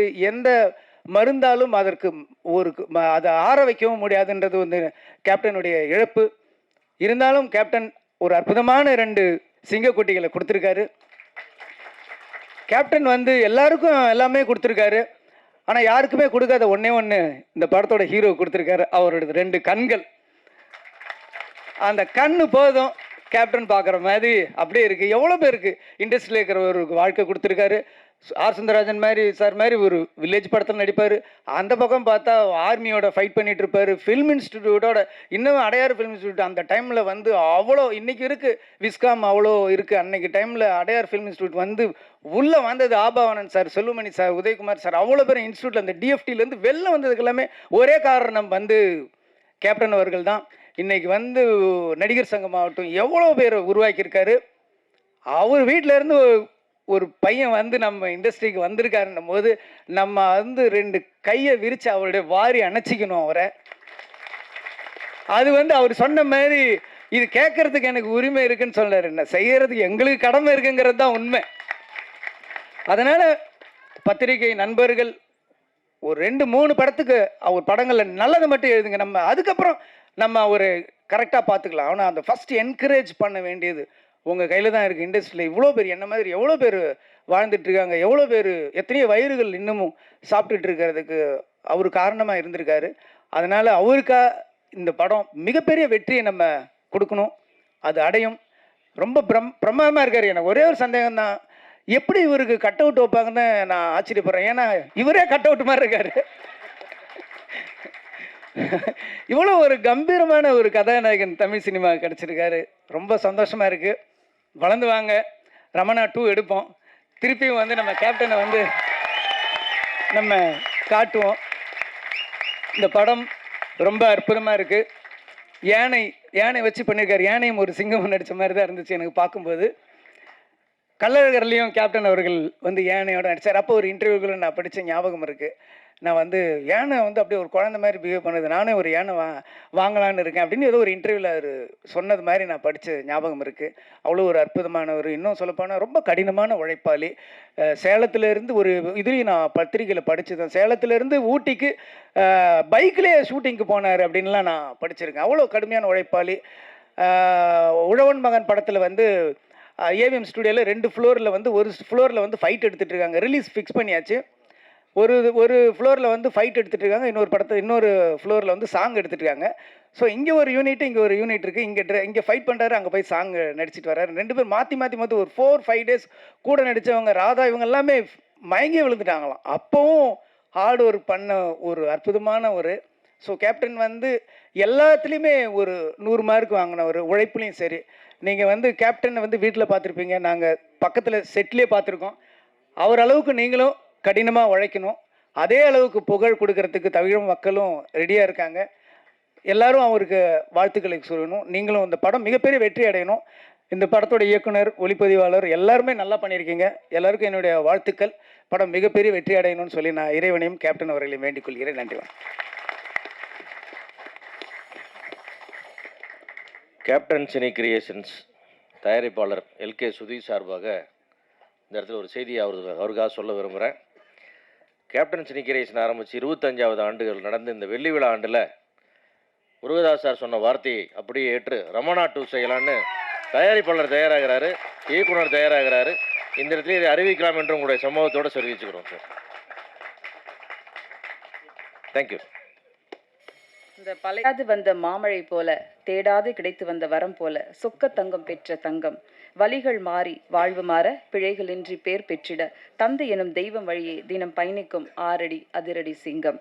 காலம் எதையும் மாற்றாது, அப்பா இன்னும் நம் அனைவருக்கும் ஹீரோதான். அரவணைத்து அழவைத்து வழி நடத்தி எப்போதும் வெற்றி பெற வைத்திடுவார். திரைத்துறையினரே, கருணையோடு வாய்ப்பு கொடுங்கள். கோயம்பேட்டில் கண்ணுறங்கும் கோடிக்கணக்கான அன்பு உள்ளங்களின் தலைவன் இந்த படைத்தலைவனை உங்களுக்கு பரிசாக கொடுத்திருக்கிறார். எதிர்கால திரையுலகம் கொண்டாட காத்திருக்கும் நம்ம வீட்டு பிள்ளை சண்முக பாண்டியன் அவர்களை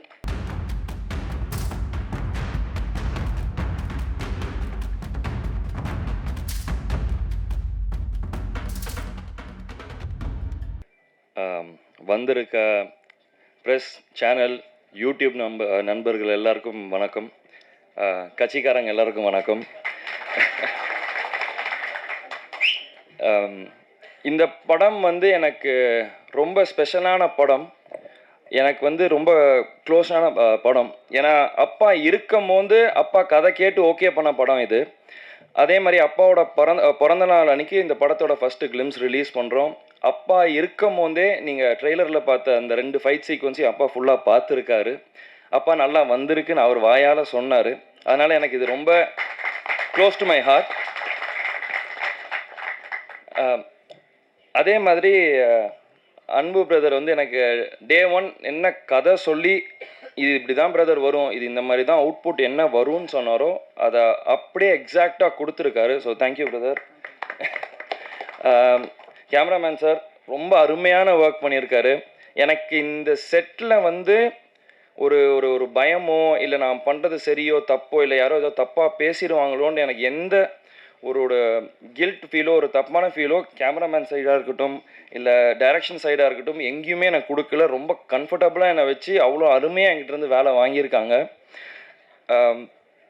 யானை என்னோட படத்தில் என்னோட நண்பன் மணியன், நானும் அதுவும் வந்து நீங்கள் எல்லோரும் நினச்சிருக்கலாம் இந்த மாதிரி யானை கூட ஒரு 20 நாள் 30 நாள் ப்ராக்டிஸ் எடுத்து இது பண்ணலான்ட்டு. ஆனால் என் டைரக்டர் சார் அதெல்லாம் உடலை.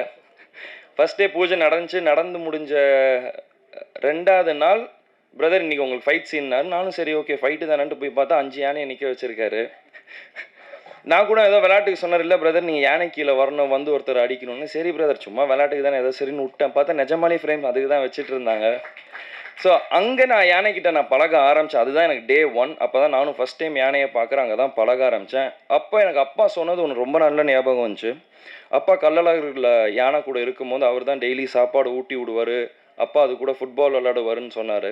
சரி நம்மளும் பண்ணி பார்ப்போன்ட்டு அதுக்கு ஸ்வீட்டு பழம் டெய்லி அதுக்கு சாப்பாடு ஊட்டி விட ஆரம்பித்தேன். அப்போ சொல்லுவார் என்கிட்ட, இந்த மாதிரி யானை வந்து ரொம்ப பாசமானது, நீ அதை விட்டு உன்கிட்ட ஒன்ஸ் அட்டாச்ட் ஆயிடுச்சுன்னா அதை நீ விட்டு பிரிஞ்சால் ரொம்ப கஷ்டப்படும் அது அப்படின்னாரு. நான் அது அப்போ எனக்கு தெரியாது. இங்கே நான் ஒரு யானையோட நடிக்கும் போது தான் அது எனக்கு தெரிஞ்சுது. ஃபர்ஸ்ட் ஷெட்யூல் முடிச்சுட்டு போகும்போது யானை 2 நாள் சிக்காச்சு. நாங்கள் திருப்பி அடுத்த ஷெட்யூல் வரும்போது அதுக்கு என்ன ஞாபகம் இருக்குமோ இருக்காதோன்னு எனக்கு ஒரு டவுட் இருந்தது. ஆனால் அது என்னை பார்த்தோன்னே ஓடி வந்து என்கிட்ட நின்று டான்ஸ் ஆட ஆரம்பிச்சிது. ஸோ அந்த பாண்ட் எனக்கும் அந்த யானைக்கும் ரொம்ப நல்லா க்ரியேட் ஆச்சு. முருகதாஸ் சார் சொன்னார், எங்கேயோ படித்தேன், அப்பா இந்த மாதிரி முடிஞ்சால் யானையை வாங்கிட்டு வரலான்னு சொன்னாருன்ட்டு. அதே தான் நானும் என் டைரக்டர்கிட்ட கேட்டேன், தமிழ்நாட்டில் அலோவ் பண்ணாங்கன்னா சொல்லுங்கள், நான் மணியனை கையோடு கூட்டிகிட்டு போகிறேன் அப்படின்னேன். நீங்கள் படத்தில் பார்த்தா தெரியும், எனக்கும் அந்த யானைக்கும் உள்ள பாண்ட் வந்து ரொம்ப உண்மையாக க்ளோஸாக இருக்கும். படைத்தலைவன் வந்து நீங்கள் மற்ற எந்த படத்தோடையும் நீங்கள் கம்பேர் பண்ண முடியாது. கும்கி கூடயோ மற்ற எந்த படத்தோடையும் கம்பேர் பண்ண முடியாது. இது கம்ப்ளீட்டாக ஒரு டிஃப்ரெண்ட்டான கதை. ஒரு யானைக்கும் ஒரு அதோட ஃப்ரெண்டுக்கும் இருக்கிற கதை. இது நீங்கள் வந்து எல்லாருமே எப்படி நீங்கள் ரிலேட் பண்ண முடியும்னா, உங்கள் எல்லாருக்கு வீட்லேயும் ஒரு நாய்க்குட்டி இருக்கலாம், ஒரு பூனை இருக்கலாம். அதுக்கு ஒரு பிரச்சனைனா நீங்கள் எப்படி ஃபீல் பண்ணுவீங்க, அதே தான் எனக்கு ஏன் யானை இந்த படத்தில். ஸோ இது எல்லாருக்குமே நல்லா ரிலேட் ஆகும். எல்லாரும் இங்கே என்ன இந்த மாதிரி அப்பாவை பார்த்த மாதிரி இருக்குன்றாங்க. எனக்கு அது தெரியல. நான் முடிஞ்ச அளவுக்கு என்னோடய பெஸ்ட் இந்த படத்தில் கொடுத்துருக்கேன். இன்னும் பெட்டராக பண்ணிகிட்டே வருவேன், இன்னும் பெட்டர் ஆகிட்டே வருவேன் கண்டிப்பாக. அதே மாதிரி சசிகுமார் சாருக்கு தான் சொன்னார், நான் அவர் இதில் தான் ஃபஸ்ட்டு பண்ணேன்ட்டு. இந்த படத்தில் வந்து கேமரா முன்னாடி ஒரு பயம் இல்லாமல் நடிக்கிறதுக்கு ஒரு காரணம் சசிகுமார் சார் தான். ஏன்னா நான் ஒரு 10 வருஷம் கழித்து நான் திருப்பி ஒரு கேமரா முன்னாடி வந்து நிற்கிறேன், ஒரு படம் பண்ணுறேன் அப்படின்னும் போது யாராக இருந்தாலும் ஒரு கேமரா முன்னாடி அத்தனை பேர் முன்னாடி நடிக்கணுன்றது அப்போ வந்து ஒரு பயம் இருக்கும். அது எனக்கு கம்ப்ளீட்டாக எதுவுமே இல்லாமல் அன்றைக்கி ஒரு 4 நாள் ஷூட் எடுத்தார். அவர் கொடுத்த கான்ஃபிடென்ட்னால தான் எனக்கு இந்த படம் நல்லா ஃப்ரீயாக பண்ண முடிஞ்சுது.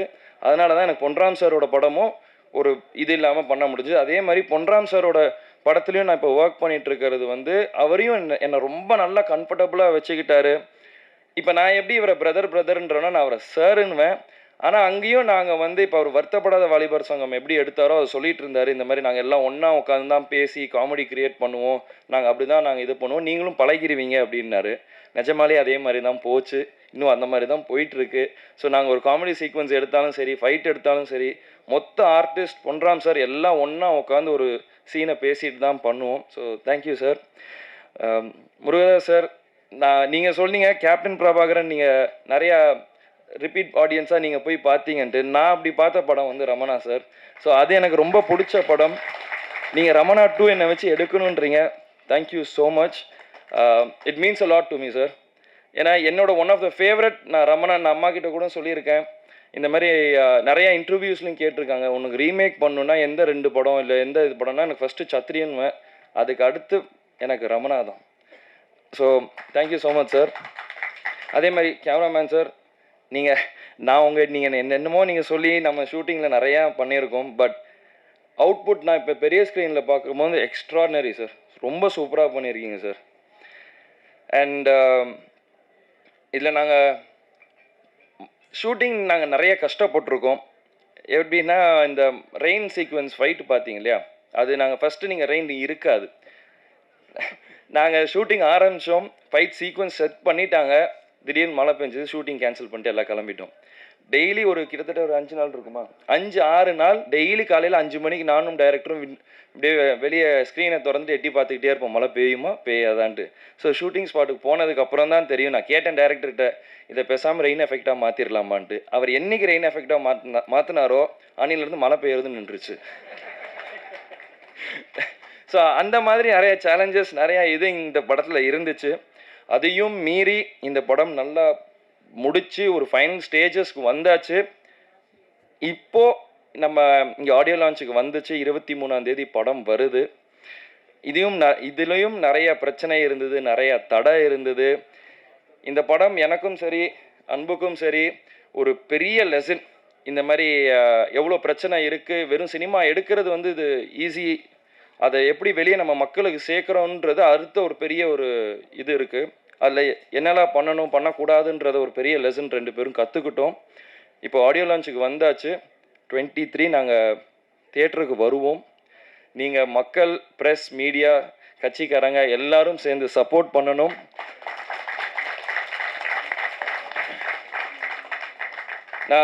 நான் முடிஞ்ச அளவுக்கு நான் பண்ணியிருக்கேன். மீண்டும் நான் இன்னும் பெட்டராக வாங்கிட்டே வருவேன். நீங்கள் எல்லோரும் தியேட்டருக்கு போய் இந்த படத்தை சப்போர்ட் பண்ணுங்கள். உங்கள் எல்லாருக்கும் கண்டிப்பாக இந்த படம் பிடிக்கும். இது ஒரு ஃபேமிலி என்டர்டெய்னராக இருக்கும். ஸோ நன்றி, வணக்கம். சாரி, அதே மாதிரி அண்ணன் சொன்ன மாதிரி எனக்கு ஒரு பெரிய பாக்கியம். என்னோடய ஃபஸ்ட்டு படத்தில் வந்து கார்த்திக் ராஜா சாரோட ஒர்க் பண்ணேன். அதுக்கப்புறம் Ilaiyaraaja sir, next Yuvan Shankar Raja sir. So ராஜா சாரில் இருக்க எல்லா நான் இதை சின்ன வயசில் இருக்கும்போது நினச்சிருக்கேன். ஏன்னா அப்பா சொல்லுவார், நாங்கள் ரொம்ப க்ளோஸு இது எல்லாம். நான் ஃபஸ்ட்டு படம் பண்ணும்போது கார்த்திக் ராஜா சாரோட பண்ணும்போது என்னோடய ஃபஸ்ட்டு தாட்டே இதுவாக தான் இருந்துச்சு. என்னைக்காச்சும் ஒரு நாள் இளையராஜா சார் கூட ஒர்க் பண்ண முடியுமா, இல்லாட்டி யுவன் சங்கர் ராஜா சார் கூட ஒர்க் பண்ண முடியுமான்னு தான் நான் நினச்சேன். நினச்சபடியே எனக்கு வந்து இது அமைஞ்சிருக்கு. அப்பாவோட ஆசீர்வாதத்தினால தான் இது நடந்துச்சுன்னு நான் நினைக்கிறேன். அதே மாதிரி இளையராஜா சார் ரொம்ப ஸ்வீட். நான் எத்தனை வாட்டி நாங்கள் அங்கே போய் நாங்கள் சாங்ஸ் நாங்கள் பார்த்தாலும், ரீரெக்கார்டிங் ஆடியோ உட்காந்தாலும், அவர் அன்புக்கு ஏற்ற மாதிரி அவர் அதுக்கு ஏற்ற மாதிரி கரெக்டாக கொடுத்தாரு. நானும் இது வரைக்கும் 2-3 வாட்டி பார்த்துருக்கேன், பேசியிருக்கேன். படத்துக்கு நானும் இன்னும் படத்தை பார்க்கல, இனிமேல் தான் படத்தை பார்க்கணும். ஸோ மியூசிக்ஸ் ரெண்டுமே அற்புதமாக வந்திருக்கு. So thank you so much sir, and thank you. Thank you. அடுத்து நான் பேச அழைக்கிறோம். தஞ்சையிலிருந்து தனியே வந்த படைப்பாளி, தன் படைப்புகளில் பெரும்பாலும் சமூகம் சார்ந்த திரைக்கதைகளை கொண்டு வருபவர், மருத்துவத்துறை சீர்கேடுகளை வால்டர் என்ற காக்கை மூலம் கதை சொன்னவர். படைத்தலைவன் ஒரு யானைக்கும் மனிதனுக்குமான உணர்வை, சாமானியனின் கடைசி நம்பிக்கை கடவுள், அந்த கடவுளை வியாபாரமாக்கும் மனிதர்களை எப்படி புனிதர்களாக்க முடியும்? இதோ மே 23 திரையில் பெரும் நம்பிக்கையுடன் காத்திருக்கும் படைத்தலைவன் இயக்குனர் யு அன்பு அவர்களை பேச அழைக்கிறோம். அனைவருக்கும் வணக்கம். டைம் இல்லை, டக்குன்னு முடிச்சுக்கிறேன். ஃபஸ்ட்டு இந்த படத்துக்கு என்னை பிலீவ் பண்ணி கொடுத்த சமு, பிரேமலதா அம்மா, சுதீஷ் சார், இவங்களுக்கு ஃபஸ்ட்டு தேங்க்யூ. அதுக்கப்புறம் இந்த கதையை நான் சமு பிரதருக்கு சொல்லி முடிச்சோன்னா ஒரு 2 days டைம் கேட்டார். அது கதைக்கு இல்லை, சசி சாருக்காக. அந்த 2 days நான் எடுத்து சசி சார் அதுக்கு முன்னாடியே போயிட்டேன். சார் அண்ணா இது மாதிரிண்ணே சமூக கதை சொன்னேன். நீ ஏன்டா போய் அங்கே போய் கதை சொன்ன அப்படின்னா முதல் வார்த்தையே கேட்டார். ஆனால் இல்லைண்ணே கொஞ்சம் லுக்கெலாம் பார்த்தேன், நல்லா இருந்துச்சுண்ணே அப்படின்னேன். அதுக்கப்புறம் 2 நாள் யோசித்து நான் எப்போ டேட்டு கேட்டாலும் கொடுத்துருன்னாரு. அண்ணன்ட்ட ஒரே ஷெடியூல்னு சொல்லி தான் ஆரம்பித்து கூப்பிட்டு போனேன். கூப்பிட்டு போய் அன்னையிலேருந்து நாங்கள் 2 பேரும் பிளான் பண்ணி வேறு விஷயம் பண்ணியிருந்தோம். ஃபஸ்ட்டு நீங்கள் அதுக்கு அப்ரூவ் பண்ணதுக்கு ரொம்ப நன்றிண்ணே. அதுக்கப்புறம் இந்த படத்தை பல துரோகங்கள், பல தடைகளை தாண்டி நீங்கள் இந்த படத்தை கொண்டு வந்துட்டேன். கண்டிப்பாக இந்த படத்துக்கு உங்களோட சப்போர்ட் எனக்கு ரொம்ப ரொம்ப முக்கியம். ஏன்னா இது எவ்வளோ இதுக்குள்ளே இன்டர்னலாக இதுக்குள்ளே எவ்வளோ இருந்துச்சுங்கிறது இங்கே அமீரா உட்காந்துருக்க KKR அண்ணா, அம்மா கிருஷ்ணன், சிவா சார், JSK அண்ணா, இவங்கெல்லாம் நைட் அண்ட் டே உட்காந்து இதை பேசி தான் இன்றைக்கி வந்து 23ஆம் தேதி இந்த படத்தை நம்ம கொண்டு வந்தாங்க. அதுக்கு முதல்ல எல்லாத்துக்கும் JSK அண்ணாக்கும், சிவா சார், அண்ணன் ரமேஷ் அண்ணனுக்கு ரொம்ப நன்றி. சசி அண்ணனுக்கு இந்த ட்ரெய்லர் கட் பண்ணோன்னா இதில் வந்து ஒரே ஒரு விஷயம், இந்த படத்தை பொறுத்த வரைக்கும் நான் எது பண்ணினாலும் ஃபஸ்ட்டு சசி அண்ணன்ட்ட காட்டணுங்கிறது நான் ரொம்ப கிளியராக இருந்தேன். ட்ரெய்லர் கட் பண்ணோன்னா அண்ணனுக்கு ஃபோன் அடித்தேன், என்னடா அப்படின்னாரு. ஆனால் ட்ரெய்லர் கட் பண்ணிட்டேனே. அதனால் டூரிஸ்ட் ஃபேமிலி டப்பிங்கில் அண்ணன் இருந்தார். நேராக கொண்டு போய் ஃபஸ்ட்டு ட்ரெய்லர் தான் காட்டினேன். ட்ரெய்லர் காட்டிட்டோன்னா அவர் எனக்கு சர்ப்ரைஸாக நான் ஒரு ட்ரெய்லர் காட்டுறேன் பாரு அப்படின்னு குற்றப்பரம்பரை ட்ரெய்லரை பார்த்தாரு. ஆனால் இந்த இடத்துல ஒரே ஒரு ரிக்வஸ்ட், எவ்வளோ சீக்கிரம் அதை கொண்டு வரணுமோ தயவு செஞ்சு கொண்டு வாங்கினேன். அது அந்த ட்ரெய்லர் இன்னமும் என் கண்ணில் நிற்கிது, ப்ளீஸ்ண்ணே. ஓகே, இதில் என் டீமை பற்றி பேசுகிறதுக்கு கொஞ்சம் டைம் கம்மியாக இருக்குது. இதில் ஒர்க் பண்ண டெக்னீஷியன்ஸ் அண்டு இதில் ஃபஸ்ட்டு அசிஸ்டன்ட் டைரக்டர்ஸ், இது வரைக்கும் இந்த அசிஸ்டன்ட் டைரக்டர்ஸில் உள்ள எல்லா டீமுமே நைட் அண்டே இந்த படத்துக்காக நேற்று 2:30 மணி வரைக்கும் க்யூவில் உட்காந்து தான் வந்திருக்கானுங்க. எல்லாருக்கும் தேங்க்யூடா. எனக்கு டைம் இல்லை. ஓகே, இது பிரேமலதாமா, உங்கள் வார்த்தைப்படி இந்த படத்தை 23 கொண்டு வந்துட்டேன். கேப்டன் ஃபேன்ஸ் கண்டிப்பாக இந்த படத்தை சப்போர்ட் பண்ணுங்க. வேறு எந்த சப்போர்ட்லையும் இந்த படத்தை கொண்டு வரல. உங்களை முழுக்க உங்களை நம்பி மட்டும்தான் அந்த படம் வெளில வருது. 23ஆம் தேதி தேட்டரில் கண்டிப்பாக மீட் பண்ணுவோம். Thank you so much. காலம் எல்லா காயங்களையும் மாற்றும், ஆனால் கேப்டன் என்ற வார்த்தையையும் அவர் வாழ்ந்த வாழ்க்கையையும் ஒருபோதும் ஆற்றாது. சோகம் தன்னை தாக்கி தரையில் விழச் செய்யும் போதும் மீண்டும் எழச் செய்யும் வலிமை இப்போதும் இவருக்குண்டு. மகன்களின் எதிர்காலம் நட்சத்திரங்கள் நிறைந்த வானத்தை காட்டும் ஒரு தாயின் புன்முறுவல் இங்கே. அழுவதற்கு ஒரு தோள்பட்டை தேடும் ஆண் மகன்களுக்கு வார்த்தெடுத்த வைர கம்பிகளாக வலிமை ஊட்டும் மாணிக்க தாயாக பிரேமலதா. கண்ணியத்தையும் தன் கட்சியையும் சோர்வுறாமல் மீட்டெடுப்பவர். மனம் சுமக்கும் கண்ணீருடன் மகன்களின் வெற்றிக்காக காத்திருக்கும் தேமுதிக தலைவர் மதிப்பிற்குரிய பிரேமலதா விஜயகாந்த் அவர்களை பேச அழைத்து பெருமை கொள்கிறோம்.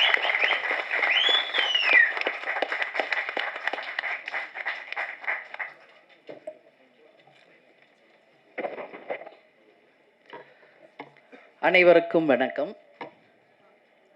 படைத்தலைவனுடைய ஆடியோ ரிலீஸுக்கு இங்கு வந்திருக்கும் பத்திரிகை சகோதரர்களுக்கும் யூடியூப் சேனலை சேர்ந்த அனைத்து சகோதரர்களுக்கும், எங்கள் உயிரில் கலந்த தேசிய முற்போக்கு திராவிட கழகத்தினுடைய அனைத்து நிர்வாகிகளுக்கும், மகளிர் அணி சகோதரிகளுக்கும், மேடையிலே வீற்றிருக்கும் கேப்டனுடைய திரைப்படங்களை டைரக்ட் செய்த மூத்த சகோதரர் கஸ்தூரி ராஜா அவர்களுக்கும், ரமணா படத்தை டைரக்ட் செய்த முருகதாஸ் அவர்களுக்கும், வீரம் விளைஞ்ச மண் அவர் யாருன்னா கஸ்தூரி ராஜா சார். இங்கே சிவா சார் இருக்கார். கேப்டனின் தம்பியாக பல ஆண்டு காலம் வாழ்ந்தவர் சிவா.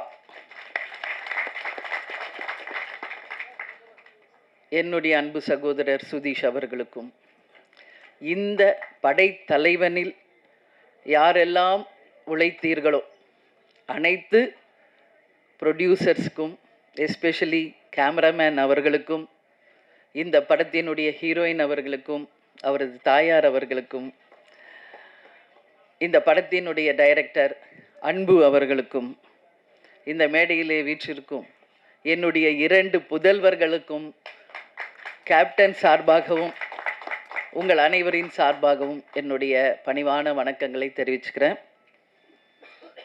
தேர்தலில் அரசியல் மேடைகளில் நான் பேசியதை நீங்கள் எல்லாரும் பார்த்துருப்பீங்க. சினிமா ஃபங்க்ஷனில், அதுவும் ஒரு ஆடியோ லான்ச்சில் பேசுகிறது இதுதான் நான் ஃபஸ்ட் டைம். சகாப்தம் படம் ரிலீஸ் ஆனப்போ கேப்டன் இருந்தாங்க. அப்போது என்னை பேச சொல்லி அழைச்சார். நான் சொன்னேன், இல்லை இது சினிமா, அதனால் நீங்கள் மற்றவங்களாம் டெக்னீஷியன்ஸ்லாம் பேசட்டுங்க, நான் பேசலை அப்படின்னு சொன்னேன். மேபி அது தப்போ அப்படின்னு நான் ஃபீல் பண்ணுறேன். ஏன்னா கேப்டன் ஒரு அம்மாவா நீ அவனை ஸ்டேஜில் நீ வாழ்த்தணும் அப்படின்னு கேப்டன் சொன்னார். அன்றைக்கி சரி சினிமா ஃபங்க்ஷனில் நம்ம எதுக்கு பேசணும் அப்படின்னு நினச்சேன். பட் நான் இன்னைக்கு சொல்கிறேன், சண்முக பாண்டியன் அம்மாவை மட்டும் கிடையாது, உங்கள் அன்பு சகோதரியாக கேப்டன் பெற்றெடுத்த சண்முக பாண்டியனை இனிமேல் உங்களிடம் நான் ஒப்படைக்கிறேன். பத்திரிகை நண்பர்களிடமும் தமிழக மக்களிடமும் நான் சினிமா துறையை சேர்ந்த அனைவரிடமும் அவரை நான் ஒப்படைக்கிறேன். எல்லாரும் பேசுவாங்க, நிறைய நான் பார்த்துருக்கேன். கேப்டன் கூட 33 வருஷம் வாழ்ந்திருக்கேன். கேப்டனை பற்றி பேசுகிறது இன்னைக்கு அவர் மறைவுக்கு பிறகு டெய்லி அத்தனை யூடியூப்ஸ்லையும் கேப்டனுடைய பழைய காலிய நினைவுகள், பேச்சுக்கள் எல்லாம் வரும்பொழுது கேப்டன் அப்படி பண்ணார், இப்படி பண்ணார், நிறைய விஷயங்கள் நான் பார்க்குறேன். கேப்டனுடைய 2 புதல்வர்கள். கேப்டனுக்கு 2 தொழில், ஒன்று சினிமா, இன்னொன்று அரசியல். கேப்டனும் நானும் இது அவங்க 2 பேரும் பிறந்த போதே முடிவெடுத்த ஒரு விஷயம். அப்பாவின் பாதையில், சிங்கப்பாதையில் விஜய் பிரபாகர் அவர்களும், யானை பாதையில் இளையவர் சண்முக பாண்டியன் அவர்களும் அவங்க அப்பாவுடைய கனவு லட்சியத்தை நிச்சயமாக வென்றெடுப்பார்கள் என்பதில் ஒரு அம்மாவை எனக்கு எந்த டவுட்டுமே கிடையாது. ஏன்னா கேப்டன் நானும் அவங்கள அப்படி தான் வளர்த்துருக்கோம்.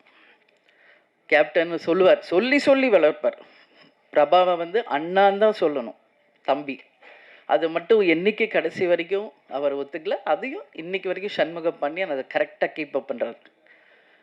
ஏன்னா அந்த பாண்டிங், அந்த ரெஸ்பெக்ட், அது இருந்தால் தான் நம்ம வாழ்க்கையில் ஒற்றுமையாக பல சாதனைகளை செய்ய முடியும் என்பதில் கேப்டன் உறுதியாக இருந்தார்.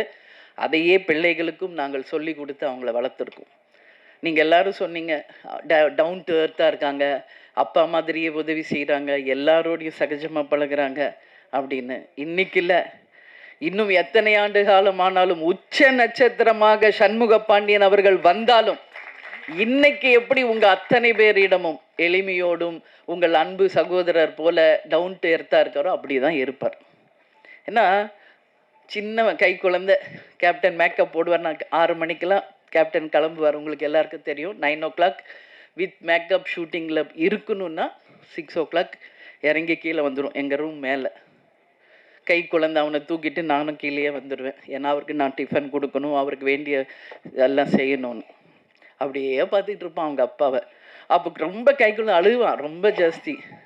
எதுக்கு இவன் அழுகிறான்? மூக்கில் லைட்டாக அப்புறம் ஒழுகும் அவருக்கு. கிளம்புவார் ஷூட்டிங்க்கு. நான் சொல்கிறேன், அதெல்லாம் எனக்கு நினச்சா எந்த சங்கோச்சமும் கிடையாது. மூக்கில் ஒழுங்கும், மேக்கப் போட்டிருப்பார், ட்ரெஸ் போட்டிருப்பார். வண்டி ஏற போகும்போது அப்படியே வந்து தாவான். அப்படியே அழகாக அந்த மூக்கை தொடச்சி விட்டு, கண்ணை தொடச்சி விட்டு ஒரு முத்தம் கொடுத்துட்டு தான் போவார். அதே மாதிரி தான் விஜய் பிரபாகர். ஏன் அதை சொல்கிறேன்னா, ஒரு அப்பாவாக அவ்வளோ ஒரு ஆசையாக பிள்ளைகளை வளர்த்தார் கேப்டன். இன்றைக்கி 2 பேரும் இன்றைக்கி அவங்க அப்பா இல்லாததை ரொம்ப ரொம்ப ரொம்ப மிஸ் பண்ணுறாங்க. இங்கே கேப்டன் இல்லைன்னு நான் நினைக்கவே இல்லை. இங்கே தான் இருக்கார் கேப்டன். இந்த ஆடியோ ஷோவில், இன்றைக்கி ஆடியோ லான்ச்லேயும் இங்கே தான் கேப்டன் இருக்கார், நம்மோட தான் இருக்கார். அதில் எனக்கு எந்த மாற்று கருத்துமே கிடையாது. இந்த இடத்தில் கேப்டன் இருந்து அவருடைய நல்லாசியுடன், அவருடைய வாழ்த்துக்களுடன் தான் இந்த ஆடியோ லான்ச் நடந்துக்கிட்டு இருக்கு. அதில் எந்த மாற்று கருத்துமே இல்லை. அதே மாதிரி சண்முக பாண்டியனை பார்த்தீங்கன்னா ஒரு டென்ஷன் இருக்கும் ஏதாவது வாழ்க்கையில். ஆனால் அவனை அறியாமல் ஃபோனில் ரொம்ப சிரித்து பேசிக்கிட்டு இருந்தாலே நான் கேட்பேன், யார் அன்பு கூட பேசிக்கிட்டு இருக்கியா அப்படிம்பேன். ஏன்னா அந்த அளவு டைரக்டருக்கும் அவருக்கும் அப்படி ஒரு பாண்டிங். அவரோட ஸ்ட்ரெஸ் பிளஸ்டர் வந்து சண்முகா வந்து மனசு விட்டு பேசுகிறது யாருன்னா அன்பு. ஸோ அந்த அளவு வந்து அவங்க 2 பேருடைய புரிதல் இருக்குது. இப்போது அடுத்த படம் டைரக்டர், எங்கள் அம்மா உங்களுடைய பெரிய ஃபேன் சார். ஊதா கலர் ரிப்பன் அப்படின்னு போட்டாலே போதும். எங்கள் அம்மா 85 வயசு, இன்றைக்கும் எந்திரிச்சு உட்காந்து பார்ப்பாங்க. நான் இதை சார் வந்து கதை சொல்ல வரும்போது, வீட்டுக்கு வரும்போதே நான் சொல்லியிருக்கேன். அதே மாதிரி தான் சசிகுமார் சார், அவரும் வீட்டுக்கு கதை சொல்ல வரும்போது அவருடைய அந்த டவுன் டு எர்த் அங்கே பார்த்தேன் வீட்டில். சசிகுமார் சார், நீங்கள் சொல்லியிருக்கீங்க குற்ற பரம்பரை நிச்சயமாக வரும் அப்படின்னு நான் உறுதியாக நம்புகிறேன். ஹாட் ஸ்டார் மூலியமாக வருதோ இல்லையோ, அது வெப் சீரிஸாக வருதோ இல்லையோ, அதை ஒரு திரைப்படமாக நாம் அனைவரும் சேர்ந்து நிச்சயம் எடுப்போம்ன்றதை இந்த ஸ்டேஜில் உங்களுக்கு நான் உறுதியளிக்கிறேன். உங்களுடைய படம் மிகப்பெரிய வெற்றி அடைஞ்சிருக்கு. அதுக்கு உங்களுக்கு நான் வாழ்த்துக்களை சொல்கிறேன். அதே மாதிரி தான் நம்மளுடைய ரமணா டைரக்டர், அவருடைய திருமணத்துக்கு போயிட்டு வந்து தான் கட்சியே ஆரம்பிச்சு. அதனால் எல்லாருமே கேப்டனோட பாண்டிங் தான். இதில் யாருமே கேப்டன் உடைய அந்த நட்பு இல்லாமல் யாருமே கிடையாது என்பது உங்கள் எல்லாருக்குமே தெரியும். விஜய் பிரபாகர் தம்பி வந்து ஸ்டோரி சொல்லும்போது அவரும் உட்காந்து கேட்பார். ஸோ நான் ஒரே ஒரு விஷயந்தான் சொல்கிறேங்க, படைத்தலைவன் ஒரு அனிமலுக்கும் ஒரு மனிதருக்கும் இருக்கின்ற அந்த அன்பின் பாலம். ஒவ்வொரு வீட்லேயும் நம்ம டாக் வளர்க்குறோம், பெட் அனிமல்ஸ் இருக்குது. வீட்டில் எப்போவுமே கேப்டனும் சரி, நானும் சரி, பிரபாஷமும் எல்லாமே ஒரு பெட் லவர்ஸ். நம்ம வீட்டில் எவ்வளோ டாக்ஸ் இருக்குன்றது உலகத்துக்கு தெரியும். அவங்க அன்பாக வளர்க்குற கிளி எத்தனை இருக்குன்றது உங்களுக்கு தெரியும். மீன் இருக்குது. அதே மாதிரி சண்முக பாண்டியனுக்கு ஒரு லக்கு, மதுரை ஃபஸ்ட்டு சகாப்தம் பண்ணார். அவங்க மாமா ப்ரொடியூசராக இருந்து வல்லர் அவர் சுதீஷ் எடுத்தது. அடுத்தது மதுரை வீரன். அதில் பார்த்தா ஒரு ஜல்லிக்கட்டு காலை. இதில் எப்படி வந்து தம்பி எப்படி யானையோடையே பழகிறாரோ அது மாதிரி அந்த ஜல்லிக்கட்டு காளையோடையே அவ்வளோ ஒரு பாண்டிங்காக தம்பி பழகியிருக்கார். அப்போது அம்மா நம்மளும் ஒரு ஜல்லிக்கட்டு காளையை வாங்கணும், வளர்க்கணும். அவங்க கேட்டால் நான் நோவே சொல்ல மாட்டேன். கேப்டன் கேட்டாலும் நான் நோ சொல்ல மாட்டேன், பசங்க கேட்டாலும் நான் நோ சொல்ல மாட்டேன். ஏன்னா யாரெல்லாம் ஒருவர் பெட் லவர்ஸாக இருக்காங்களோ அவங்க அத்தனை பேரும் நல்லவர்களாக தான் இருப்பாங்க. ஒரு வாயில்லாத ஜீவன் மேலே அன்பு வைக்கக்கூடியவர்கள் அப்படின்னா அவங்க உண்மையிலேயே நல்லவர்களாக இருந்தால் தான் அது முடியும். இதுதான் உண்மை. இதில் எந்த மாற்று கருத்துமே இல்லை. அதனால் கேப்டன் கள்ளழகரில் நடித்தப்போ அந்த யானையோட அவ்வளோ அவருக்கு பாண்டிங் ஆயிடுச்சு. என்கிட்ட ஃபோனில் கேட்டார், நான் கூப்பிட்டு வந்துடுவா வீட்டுக்கு அப்படின்னாரு. தாராளமாக உங்களுக்கு பிடிச்சா கூப்பிட்டு வாங்க, பட் நம்ம வீடு சின்ன வீடு, உங்களுக்கு எல்லாருக்கும் தெரியும். ஒரு கிரவுண்டு வீடு, அதில் எப்படிங்க நீ யானையை நம்ம வச்சுருக்கிறதுன்னு. ஆனால் அதே தான் சண்முக பாண்டியன் படைத்தலைவனில் நடிச்சுட்டு 5 யானை, அதில் வந்து மணியன் அவருக்கு ரொம்ப ஃப்ரெண்டு. இன்னொரு யானை பேர் பிரேமாவா ஏதோ சொல்லி புஜ்ஜியா அது சொல்லுவார். அது எல்லாமே எனக்கு ஃப்ரெண்ட்ஸ் ஆயிடுச்சுமா, நீங்கள் எஸ் சொன்னால் நான் கூப்பிட்டு வந்துடுறேன் ஏதாவது ஒரு யானையான்னு. நான் இது வரைக்கும் சொல்லலை, இப்போ சொல்கிறேன். சண்முக பாண்டியனுக்கும் என் கேப்டனுக்கும் சொல்கிறேன், உறுதியாக ஒரு யானை நம்ம வாங்குவோம்.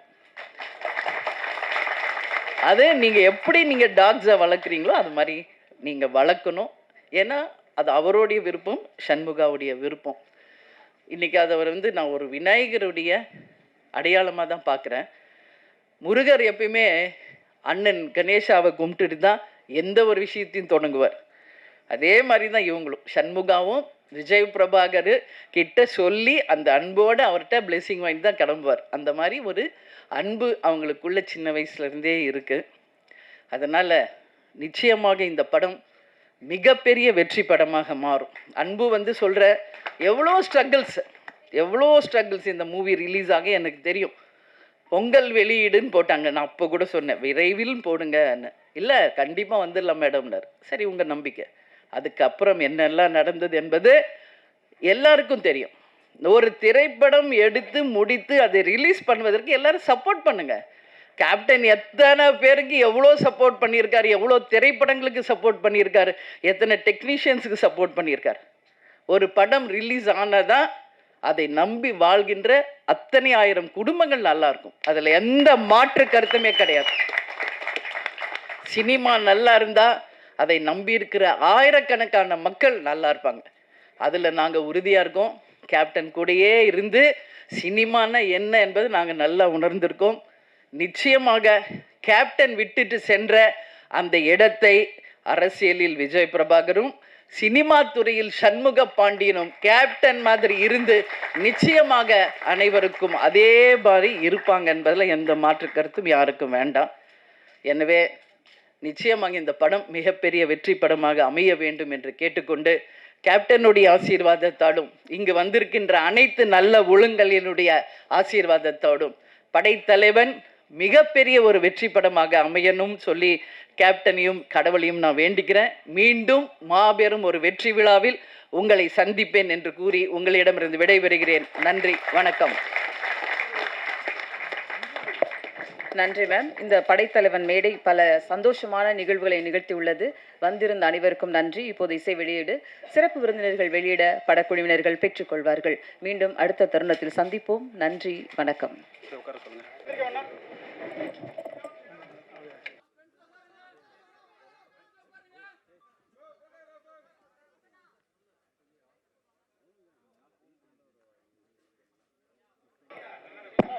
படத்தோட டீம் எல்லாம் அசிஸ்டன்ட் டைரக்டர்ஸ் எல்லாரும் ஸ்டேஜுக்கு வந்துருங்க.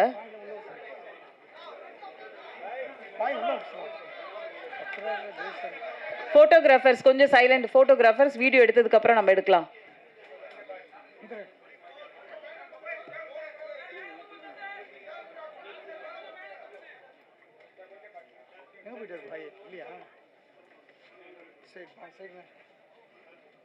கொஞ்சம்